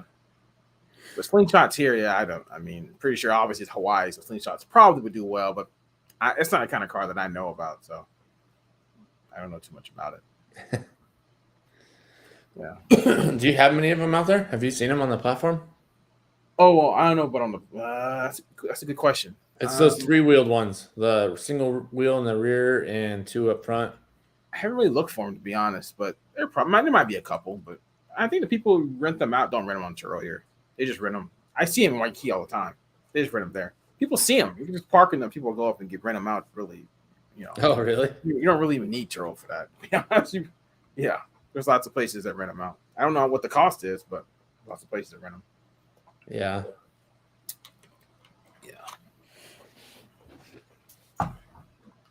Is the truth.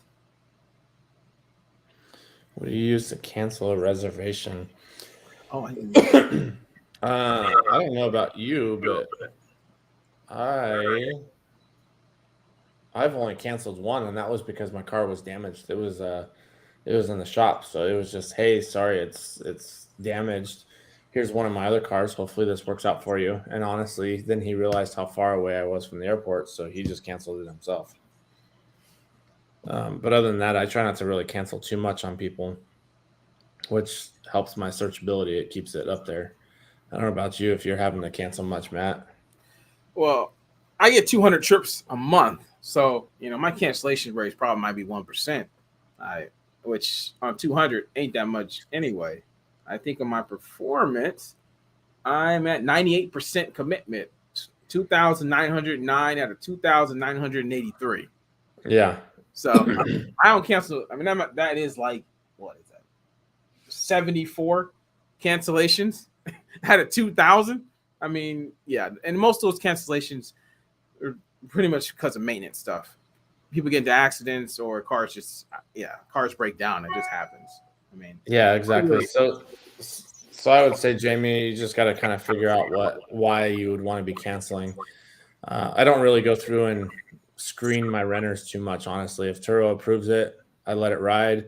And then if there's something that Turo might have missed before check-in, then usually I'll catch it. But for the most part, I just let it ride.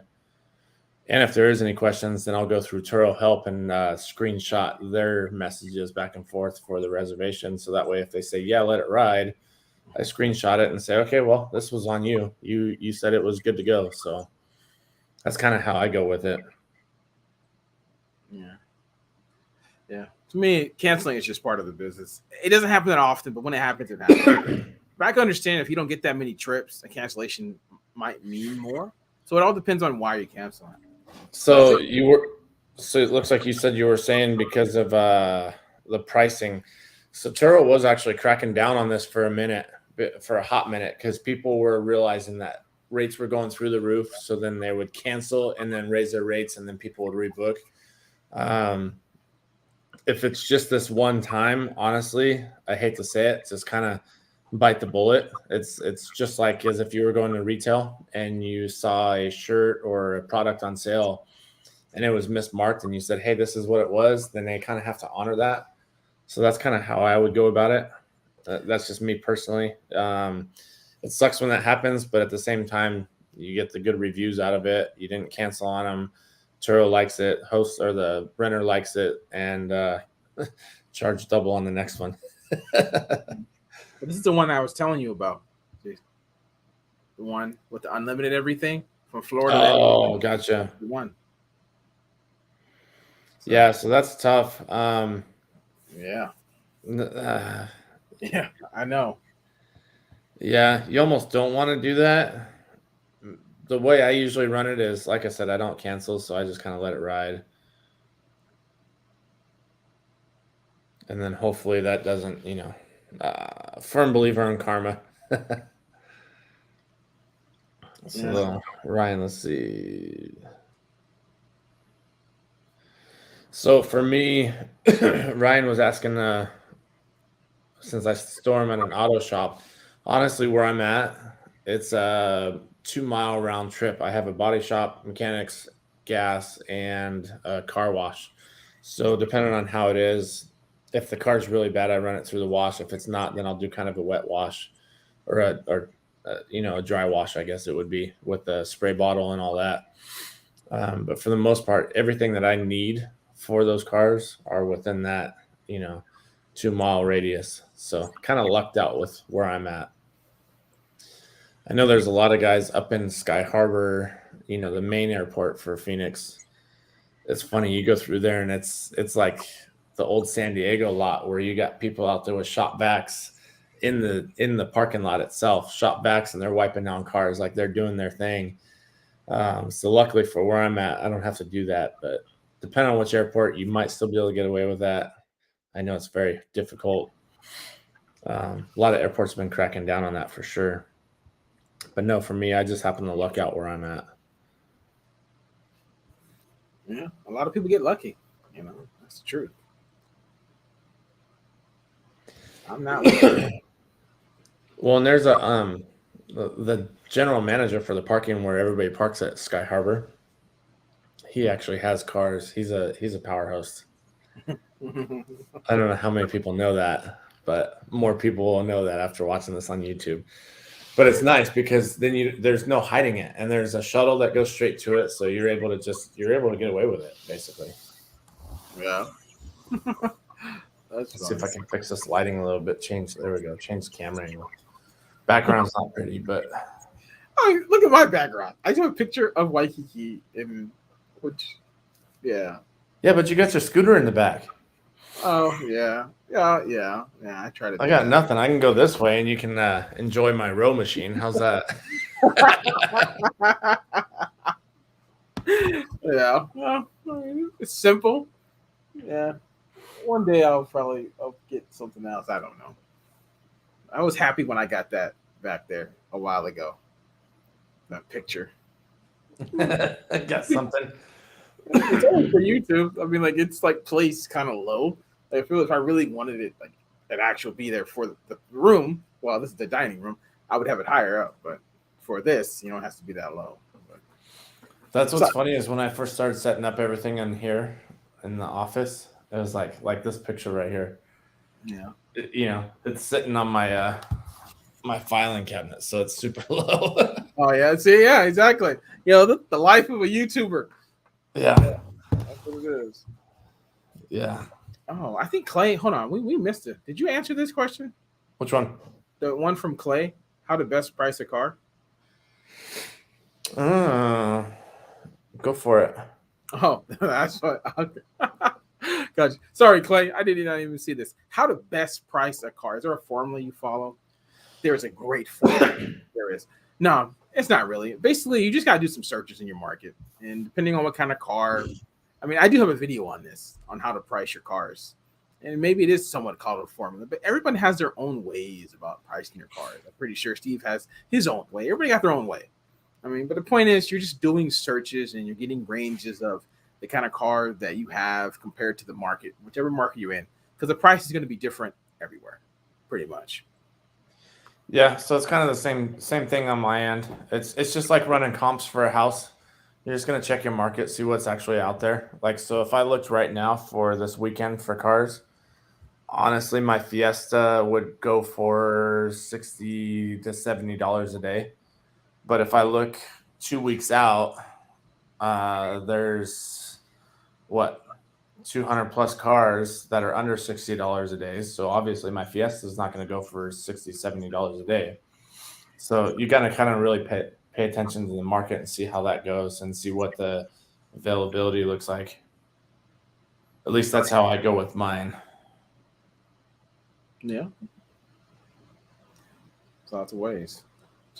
Don't just put it cheaper than everybody else though. Don't go cheaper and don't. Sorry, I'm still looking at messages. Don't undercut yourself, and I don't stick with auto pricing. If I do auto pricing, I make sure my highs and lows are set, so that way, like my Jeep's not going to go out for $40 a day because that's just not going to be good for any of us other than Turo. Yeah, because they're going to put their fees and stuff, and they're going to get theirs. Tell you that much. And this is from Jamie. Oh, hey, Matthew. Oh, yeah. Hey, Matthew. How's it going? You coming on late, man. We're 3 hours and 23 minutes in. But welcome. This is by everyone watching. This is the longest stream I've ever done. I've had 3 hours before, but I don't think I was 23 minutes. Just let everybody know. That's funny. That's the truth. Somebody, hi, Don. How's it going? I'm going to read what you said. If there's a claim with Turo, what? If there is a claim with Turo, mine, whose name's on the top? Oh, does it? Hold on. What are you trying to? No, it's not going to matter whose name's on the title as long as the insurance is through you guys or through Turo. You know what I mean? Yeah, it doesn't. Yeah, that's true. The only time you're really going to have issues with ownership of a car is if a car's repoed. It's a little bit harder, a little bit more difficult to get it out of impound. And yes, sadly, it does happen. Mm-hmm. So Jamie, if a car breaks down, would the Turo bring the car back to you? That's a great question. Yeah, multiple ways. The last thing is using Turo's roadside. Me personally, Yeah, I'm the same way. It really sucks depending on where it's at. So for me being, stateside, and I say stateside, you're still in the States, but for me being stateside, it could suck. So if somebody's in like Georgia or something like that, and I'm in Arizona, that's gonna suck either way. That's all there is to it. I don't even know how you would do it. I'll ask you, how do you do it? Shit, that many states? I mean, the tow guy. Yeah, knock on wood, I haven't had to deal with that yet. If I absolutely had to, I would probably end up going out and picking it up myself. I was just having them ship it to a mechanic shop and see what the mechanic says, and hopefully they can get it roadworthy and drivable. But as far as if it's local, like shoot, I had a trip not too long ago. A renter blew a tire. My car, it's a Hyundai. It didn't have a spare tire, and so I just had them call their personal insurance to get it towed to Discount or America's Tires, because they do free, repairs. Which she wasn't too thrilled about that, but it also got her out of the hood and back to the hotel while the car was parked somewhere. So it's kind of a bad deal. I try and stay away from Turo roadside assistance, because I think she had to pay what, $150 to get it towed. Turo would have probably been triple that. Yeah, I can tell you, I've never had to use Turo roadside. Like, I ain't never. I just no. I know people, they don't know, man. They don't know that they charge either you or they charge the rent or something. So if you use it, so. Well, and that's the thing. So if it's a host issue for lack of maintenance, Yeah, you're getting charged. If it's a renter issue, they're getting charged. But who differentiates that? Turo. That's kind of up in the air, and it just kind of depends on the wording of everything, and you might have to fight that a little bit. That is why, if you haven't watched my videos, that is why I buy cars that have roadside with it. The Nissan services, Ford Pass, OnStar, they all have that stuff. So I hope to get to your level, baller status, where my cars have that. I got older cars that don't have that. OnStar is like from 14. You get a 14 Chevy Spark, you have OnStar. It's like $30 a month. Yeah, you got that. So I'm trying to think of what my accent is. So my accents, I have 3 cars that are 16 and younger. So yeah, I got a 2011 Mazda 6 in there. Oh wow. Yeah, you're gonna have to. Yeah. But we got some more stuff. But Matthew just said, no, Matthew said, what do you recommend doing with the Mustangs? Been having mine sit while Ford figures the recalls out. Well, I'm gonna say something real quick. You know what I did? If you watch my video, I sold all mine, took a loss, and moved on. But you could say your piece on it. Yeah, it depends. Depends on how far out the recall is. What is it? There's no time. There's no known duration. I don't think so. Honestly, depending on how many you have, either make it your personal car or start dumping them, man. That's all I can say. It sucks to take that hit, but it's kind of the nature of the beast. That's why you make sure you diversify. You don't want to have a whole bunch of those where you're stuck with them. That's the truth. And then Don was asking you how often you're doing this live stuff. You're on here quite a bit. Wow. Hey, Don. Yeah, I go live every single Friday, at least for an hour. Today it's kind of crazy, but yeah, at least for an hour. I try to do at least an hour every Friday evening. It's turning into Friday night now, but yeah, that is the truth. But yeah, you're back. I can't say your name, but thanks, you're back. I know you said you were gonna go, but yeah, I know we're going really long. Fort Lauderdale. That'd be interesting why that Cherokee isn't booking, and an Infinity. I would say really go through and check your listings. Make sure you got plenty of photos for your listing, because I think after 12, that's where it really starts picking up. Is it 12 or 15 for your listing photos to really get noticed? And then check your pricing compared to everybody else. Where are you? I'm kind of jumping ahead of Matt here. I was like, where are you, man? I'm like, okay, let me go to the next person. Matt says, Matt, you really must be putting in the work, keeping track of all the roadside services you have with all your cars. I'm lazy and just call roadside. Yeah, well, we already said why calling roadside could cost you $200, so that's why I buy the cars that have it. Well, Matt, see, I'm even more lazy than you are because I just text the runner and say, "Hey, you figure it out." Not really, but it is kind of on them. Obviously, you give them that customer support. You want to be supportive, so you help them out. But when it comes down to it, I know I take care of my cars. So if something happened, then it's most likely not from my lack of maintenance or keeping track of everything. Yeah. Well, hey, Katrina, I've seen you before. Well, let's see what you said. Hello, gents. I haven't had a booking this week. Hopefully this is not what you were talking about. You're catching up, Matt. It's good. I have a Jeep Grand Cherokee and Infiniti QX50 located in Fort Lauderdale, Florida. Is it slow or the gas prices? That is a great question. What I would do is do some searches in your market or at the airport and just search a week out, search a month out, and see, what's the percentages of cars going out. If you see the percentages is super low, then you know that it is just slow. But if you see that a huge percentage is going out, then something else is going on, right? That's pretty much what I say when people ask if it's slow or not. Because there's no way to know without checking. Don't just assume that it's slow, because it's not all the time it is slow. But it could be. So like for us right now, I thought it was going to be slow for us out here in Phoenix without spring training going on for the MLB lockout.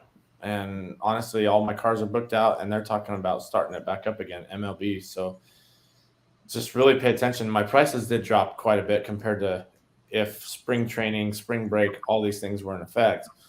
But since one of them fell off, obviously prices dropped a little bit. So you guys just got to pay attention to the market.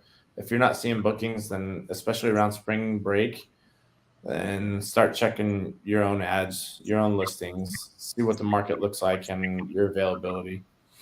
That would be my guess. Mm-hmm. And then Matthew said, "I love my Mustang." We go back. Well, I went back to a lot of mine, but you're smart. Maybe it's time to drop them. Yeah. I mean, it's a Ford. I would drop any Ford, but that's just me. Well, Jamie said, let's see. Let's say you had one of your cars out and the engine light goes on. Oh, yeah, I hate that. But do you try to cancel the trip for any light sensor tire? No. I have light sensor tires on one of my cars right now. And one of my sensors is dead, and it's taking me a while to get it fixed. That's true. I just tell them straight up, my sensor's dead. There's nothing wrong with the tire. The sensor's dead. So, yeah. Yeah, as far as engine lights, though, I don't cancel any trips. It's kind of on let's straighten this up a little bit. It's more so in the wording, so you don't know why that light sensor went off. You don't know if it was an issue from lack of maintenance or if it was from the renter's lack of care for your car. So I never cancel any trip. I just give them a simple message that just says, "Hey, I'm sorry if basically sorry for the inconvenience. If you would like, you can cancel the trip and get a hold of Turo." And this is obviously mid-trip. Get a hold of Turo. They can try and get you into another car. And sorry, it will be a little bit of a headache, but unless you're okay with it, you can go, finish out the trip. If they're local, I'll try and get them to come to me so where I can actually check the car.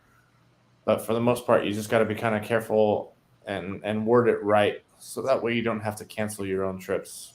Because that'll kind of hurt your rating a little bit. And then you definitely do have to be careful with check engine lights. Most likely, like with mine, when something would pop up, I already knew, like, oh, there's an air intake sensor. It was bad or something like that. So you kind of have an idea. But that's kind of how I go about it. But I definitely try and get it checked out and by a legit mechanic to where he can say, "Hey, this is, you're out of oil or you're burning too much oil because the car's been running, ridiculously hot, or it's been at the track or something like that." You know what I mean? So there's kind of ways to go around that, but you just got to kind of tread lightly with it. But I never cancel on trips for it.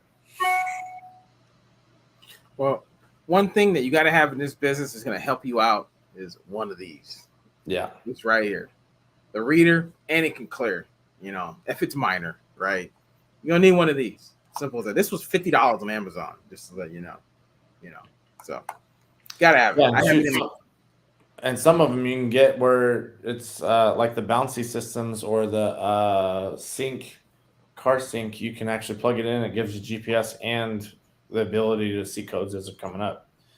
So multiple ways you can go with those OBD2 readers. Yeah. Gotta have something. I didn't have this at the beginning, though. It took me years in to get this, but yeah, this definitely works because the longer you do this business, you're gonna have check engine lights come on. If you do have one of those sync things, it's nice because then I can pull it up and be like, oh, my Fiesta. Okay, so you were running at 120 miles an hour for 3 hours straight. No wonder it's having check engine lights come on. You know what I mean? Yeah. But you can at least pull it up on your phone straight off the bat saying, okay, this is what it's from. Yeah. Robbery or impounded for drugs. There was another. Let me say that. Sorry, I might have jumped ahead. I'm looking at. Let's say. Well, I think so. Okay, let's say you have one of your. Oh no, we did that already. Oh, George Purdy's back. Hey, George. I know we're probably like 5 minutes late, but hey, George. Yeah, we are still here. And then let's see. What happens if your car is involved in a robbery or drug run and impounded by the police? I will let Steve answer that because I have never anywhere near had that kind of problem. I mean, obviously, if it gets impounded, you might have to try and find the car. Depends on how that is. You might have to find the car, or they might end up, local departments might call you up figuring it out. And at that point, you just basically show them all of your paperwork saying, hey, it's my car, yes, but here's my lease agreement or contract, your rental agreement. And it shows that you're not responsible for the car during that time. So then it ends up stacking up those charges against that person. So not really too much of an issue with that. We have had drugs found in the car upon return. And honestly, got rid of it. Wasn't really worth it. Our time to call authorities. I would say call authorities if you need to. The guy that actually saw it he was an ex-cop, so he did what he needed to do. But if you do find any kind of like illegal substance or weapons or anything like that, definitely leave it. Some states, and I've seen it, people leave handguns under the seat. Usually just call law enforcement, let them deal with it. No reason to get your prints on those things and no reason to get caught up in it. And it's kind of your better judgment too. Like if you think it looks like a legit person, like, hey, you might have left something. So like Arizona, we're a right to carry, open carry state. Somebody may have just left it in there. I'll kind of use my better judgment, but at the same time, if it's somebody that's kind of shady, I'm gonna be like, nope, I never saw it, and let law enforcement handle it, because that's the last thing I want is to have my prints on a gun that was involved in a robbery or something. Especially if there's any blood on it, you know what I mean? I don't need any of that. Exactly. And let's see. You said the Bouncie does that for the reader. You wasn't talking about Bouncie. You was talking about something else. That's kind of works like a Bouncie that goes in the same thing. Yeah, so Bouncie, I tried sync or syncs. I think it's SYNC.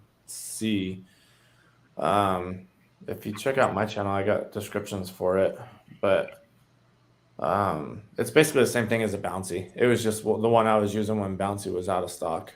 So multiple different OB2 readers that are out there. Okay. And let's see. Todd said, nope, this is Matthew. What's your opinion on renting Tesla's EVs out of the island? Do you think it's going to get better? Well, I like renting Teslas because I get the recharge fee. So I personally wouldn't rent a Tesla without the recharge fee. I mean, well, rephrase that. Possible recharge fee. Right now it's out and he didn't add it, but I think he's going to add it at the end. Well, I'm going to charge him at the end or whatever. But like, that's just another way to make more money. I mean, without that, it's just like the issues with here charging, it sucks anyway, right? We have one supercharger, which Okay. But everything else, for all the free stuff, there aren't that many spots. There aren't that many. They're full all day, every day. Like if I wanted to charge right now, I could not charge for free. Couldn't do it. It's not going to be open.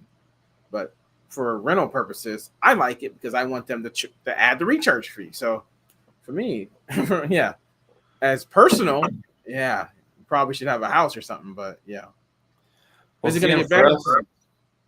Oh, sorry. So for us, when we had them down in close to LA, honestly, those cars were such a pain because no one wanted to charge them and bring them back to us charged. So it was a pain. And then for me out here in Arizona now, it's 20 minutes to my nearest supercharger or a quick charger or whatever you guys call them. So for me, it's not really worth it. And am I going to bring it home to do that? Nah. Especially if you have multiple cars, it's not feasible to me.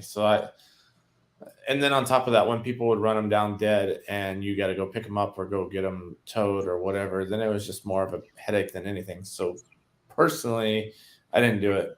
And when I started looking at the market where I'm at, it was oversaturated. So I was okay with not doing it. Yeah.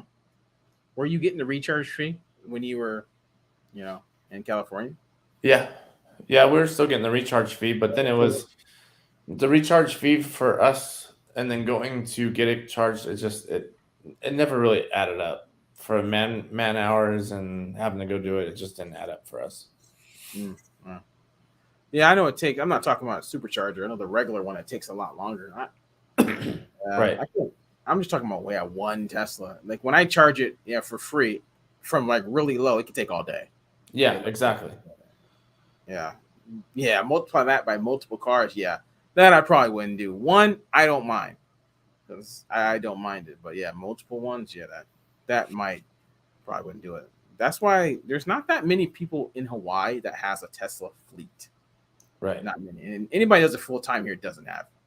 No, I don't. That one guy who's what's the guy? The guy in Mililani that he has all these high end vehicles. He's about probably like the only one, and he doesn't do Turo full time anyway. But yeah, other than that, there's no one who just has all Teslas. Yeah. You got somebody asking about taxes and LLCs. Okay. So just to get started, honestly, I wouldn't even worry about an LLC or anything like that. Just throw your car on there, see what happens. You don't have to have the LLC. It just kind of gives you that added protection later on with multiple cars. But even at that, if you have an LLC and you have it under your personal name, that basically breaks the tax umbrella. And that's coming from somebody that's not a tax expert or an attorney. So just kind of take that with a grain of salt. Yeah. So, but to start off, you don't need any of that. Just throw some cars on there and see what happens, see if it works out, and then get with your CPA and see how they would want to structure it for tax purposes. But no reason to try and get all caught up in all kinds of shenanigans just to get rolling.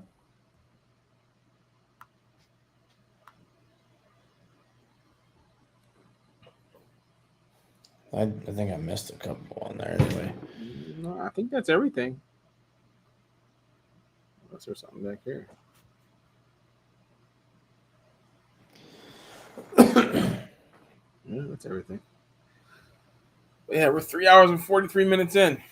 Well, I could say max will be another 20 minutes, then I have to go. Yeah, no, that's fine. I wasn't gonna be on too much longer. No, so I was laughing. There's at the bottom of the screen it says people got blocked. Yeah, it's spam. That's why. Oh, gotcha. Yeah, that's yeah. I don't know if you see it. It's like a thing to go to another website or something. Oh, yeah, I didn't see that stuff. It doesn't show me that. It just shows that they're blocked. Oh, yeah. And what happens when you start to get bigger? People come on the live and just put stuff, which is my stuff is so small, but it happens. I've seen it on all kinds of stuff. Yeah, that's why I figured Matt was just out here with a baseball bat capping knees or something. No. It's spam, guys. If anybody's seeing, it happens every now and then. So, what about anybody else? Y'all out there? How you doing with it, and where are you at? Yeah. Let me see. Man. So you got. Let's see. doesn't show me YouTube, but it shows you got the 3 on And we got Facebook. 8 people, 4 people on. Oh, right. Oh, Clay is back. Glad to be part of the history. Make good vibes. Hey, Clay, yeah, you've been here a minute. You've at least been watching for an hour, if not a little longer. Is there anybody on here like it's silent that's been here since the beginning? 3 hours and 44 minutes listening to me. That's if you are, thanks, congrats, thank you. But If you've been listening to Matt for 3 hours, I feel like you need to hit him up and send him an invoice. I'm just kidding. That's funny.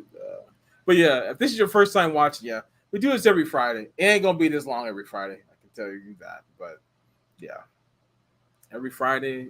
And I do have a video coming up. I'm gonna get my. I just filmed my monthly stats, so that video is gonna be up in the next couple days. Oh, Shankers! Oh, I haven't seen you in a minute. Hey, Shankers! Yeah, you're in Kapolei, right? Yeah, you're the Kapolei. How's it going? You had a few cars. Yeah, I haven't seen that name in like months. Yeah. But how's it going? But yeah, that video. I see you. I see you did your February already. You got all that out quick. Dude, I was doing the mass filming. Like just knocked them all out in a week. Yeah, I see that. I was like, oh, he caught up, and yeah, he's past me. Yeah, I should probably do a year end. I'm already getting people in my comments saying, dude, get some new content. You didn't even do the year end? You just did January and February? Well, yeah, you gotta do the year end. That's what you gotta do. That's a must have. Yeah. You gotta do year end, you gotta do your goals. I mean, that's what Simon does, and that's what everybody does. See, I'm dropping the ball. Someday I'll be as big as you guys. Yeah, I'm not even big. My channel is so small. Dude, you know what's crazy is so all the tax paperwork when you took it in, like I saw since I started in last March, had basically 80,000 in sales.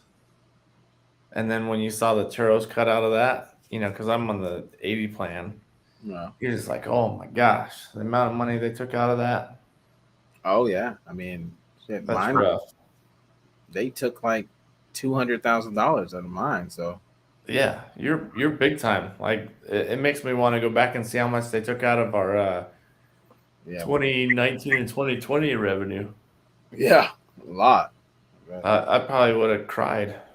They're making money, but Shanker, you've been watching from the beginning, and you didn't say nothing until now. 3 hours and 40-something minutes in. Well, thanks for listening. Yeah. What hey, so what'd you end up doing? You said you got a lost on those Mustangs. What'd you end up getting instead of that? I know you probably put out a video for it, but what'd you do? I got the EcoSports, the Ford. Oh, okay. 2 of them and a Nissan Sentra. So basically that, and yeah. Then the Kia, well, that wasn't part of that, but yeah, that's what I got. I was paid the cash for the difference, and yeah, they got the remote on there, so that helps me out. So the Mustangs did not have the remote stuff, so right, that just helped me out tremendously. And lots of awesome. Yeah, EcoSports, yeah, they're cool. I mean, they're new cars. Nonetheless, people like new, so nonetheless. Yeah, I was just talking to somebody thinking about putting another Porsche Macan in the fleet. Those things always did really well. Oh wow, that's beyond me. I ain't never had no Porsche before, so or Porsche, whatever way you say it, I don't know. Yeah, they're fun cars. That was probably my favorite car out of all of them that we had. Bro, which is funny because it's a crossover, like. For that to be your favorite car, I was like, man. A Porsche Macan? Yeah, it's a Macan S, so it's a crossover. It's a 4-door, smaller than a Tahoe. They're nice. Okay. They do well. I've never been in a Porsche before, so yeah. They look nice when they're outside. Fun little cars. That was the thing, is it handled so well. When we took it out on a test drive, I remember the girl that was in the test drive with us. She was just like, What are you guys doing? Oh, you. Because we ran that thing hard. Yeah. Oh, man. Okay. Well, let's see. Does anybody else have any questions? And if not, I might just end it. We have 3 hours and 49, almost 3 hours and 50 minutes. I think we covered a lot today. I can tell you that much. Yeah, that's a bit of a long one. Almost 4 hours. Yeah, but you ain't been here 4 hours. No. You've been here like an hour. It was daylight when I started this, and it is dark outside. Completely dark. Yeah. Dude, kudos for you. I wouldn't know how to handle myself talking for 4 hours. Yeah, I know. I mean, I've been sitting here literally. It's about to be dinner time. That's the other reason. I gotta put something somewhere. Yeah. Oh, somebody said something. This might be the last one. Let's see. Who was that? Oh, Don. For the 90 plan, if your car is stolen, would Turo cover it? Yes, but minus a $2,500 deductible. Yep. What's that for the 90 plan? Oh, yeah. Yeah. Yeah, same. Like if it's not even if it's stolen, I mean, if it's damaged or anything, you're still gonna have that deductible. Yeah. And majority of the time, they're gonna find that car. It's just a matter of I've seen a couple people where they actually made money on the car, got paid out on a car, and then recovered the car, which it's very rare, but it happens. How does that work? You basically end up making money on the car and go buy a new one. Oh, the car goes. You keep the car. Do you still own? Do you still have the car? Or what? Yeah, I mean, you might have a bank basically saying, "Hey, so we need that thing," but it all just kind of depends on how all that plays out, or they, it just depends on basically how long it's been out, as reported stolen. Yeah. Most likely, they're going to say, "Hey, we paid you out on it, so we need the car back, or pay us back." Yeah. But at that point, I mean, the chances of them recovering a car that hasn't been totaled or hasn't had a bunch of damage to it, it's very, very unlikely. Okay. Well, Shanker just said, "Till next time, aloha." Nice to hear from you, Steven. Yeah, pleasure, man. I think you're. I'm not sure if you're out of here. Or He's in Hawaii. Shanker's out. What's that? He's in Hawaii. Okay, so he's probably. The street lights came on. It's time to go to bed, right? 7 o'clock. Yeah, he said he's been only 7. Oh shoot, you're good for another 3 hours. Yeah, we're way behind. Yeah. But yeah, I think that's. Oh, Kapolei. Yeah. Okay, Kapolei. I was saying, what did I say? I said Kapolei, didn't I not when I first saw? Yeah, I said Kapolei. So I remember talking to you like a couple months ago. But thanks for watching. Yeah. Oh shoot. Here you go. Check this out. Play it over again. Buddies are out playing today. Oh, wow. That's Lambo, right? Yeah. Oh, wow. What? Oh, did they rent that? No, that's theirs. So they got the R8. The red one's an R8, and the other one's a Lambo. Oh, wow. Yeah. Going out and having some fun. Yeah, that's very good. I bet.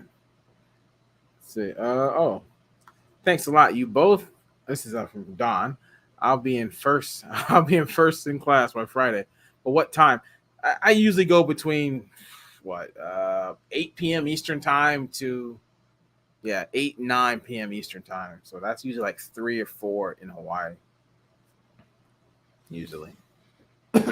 Yeah, and we'll see. I kind of just randomly pop on here when Matt invites me, or if I hit him up. So, but definitely Matt's got all the knowledge coming in left and right for you guys.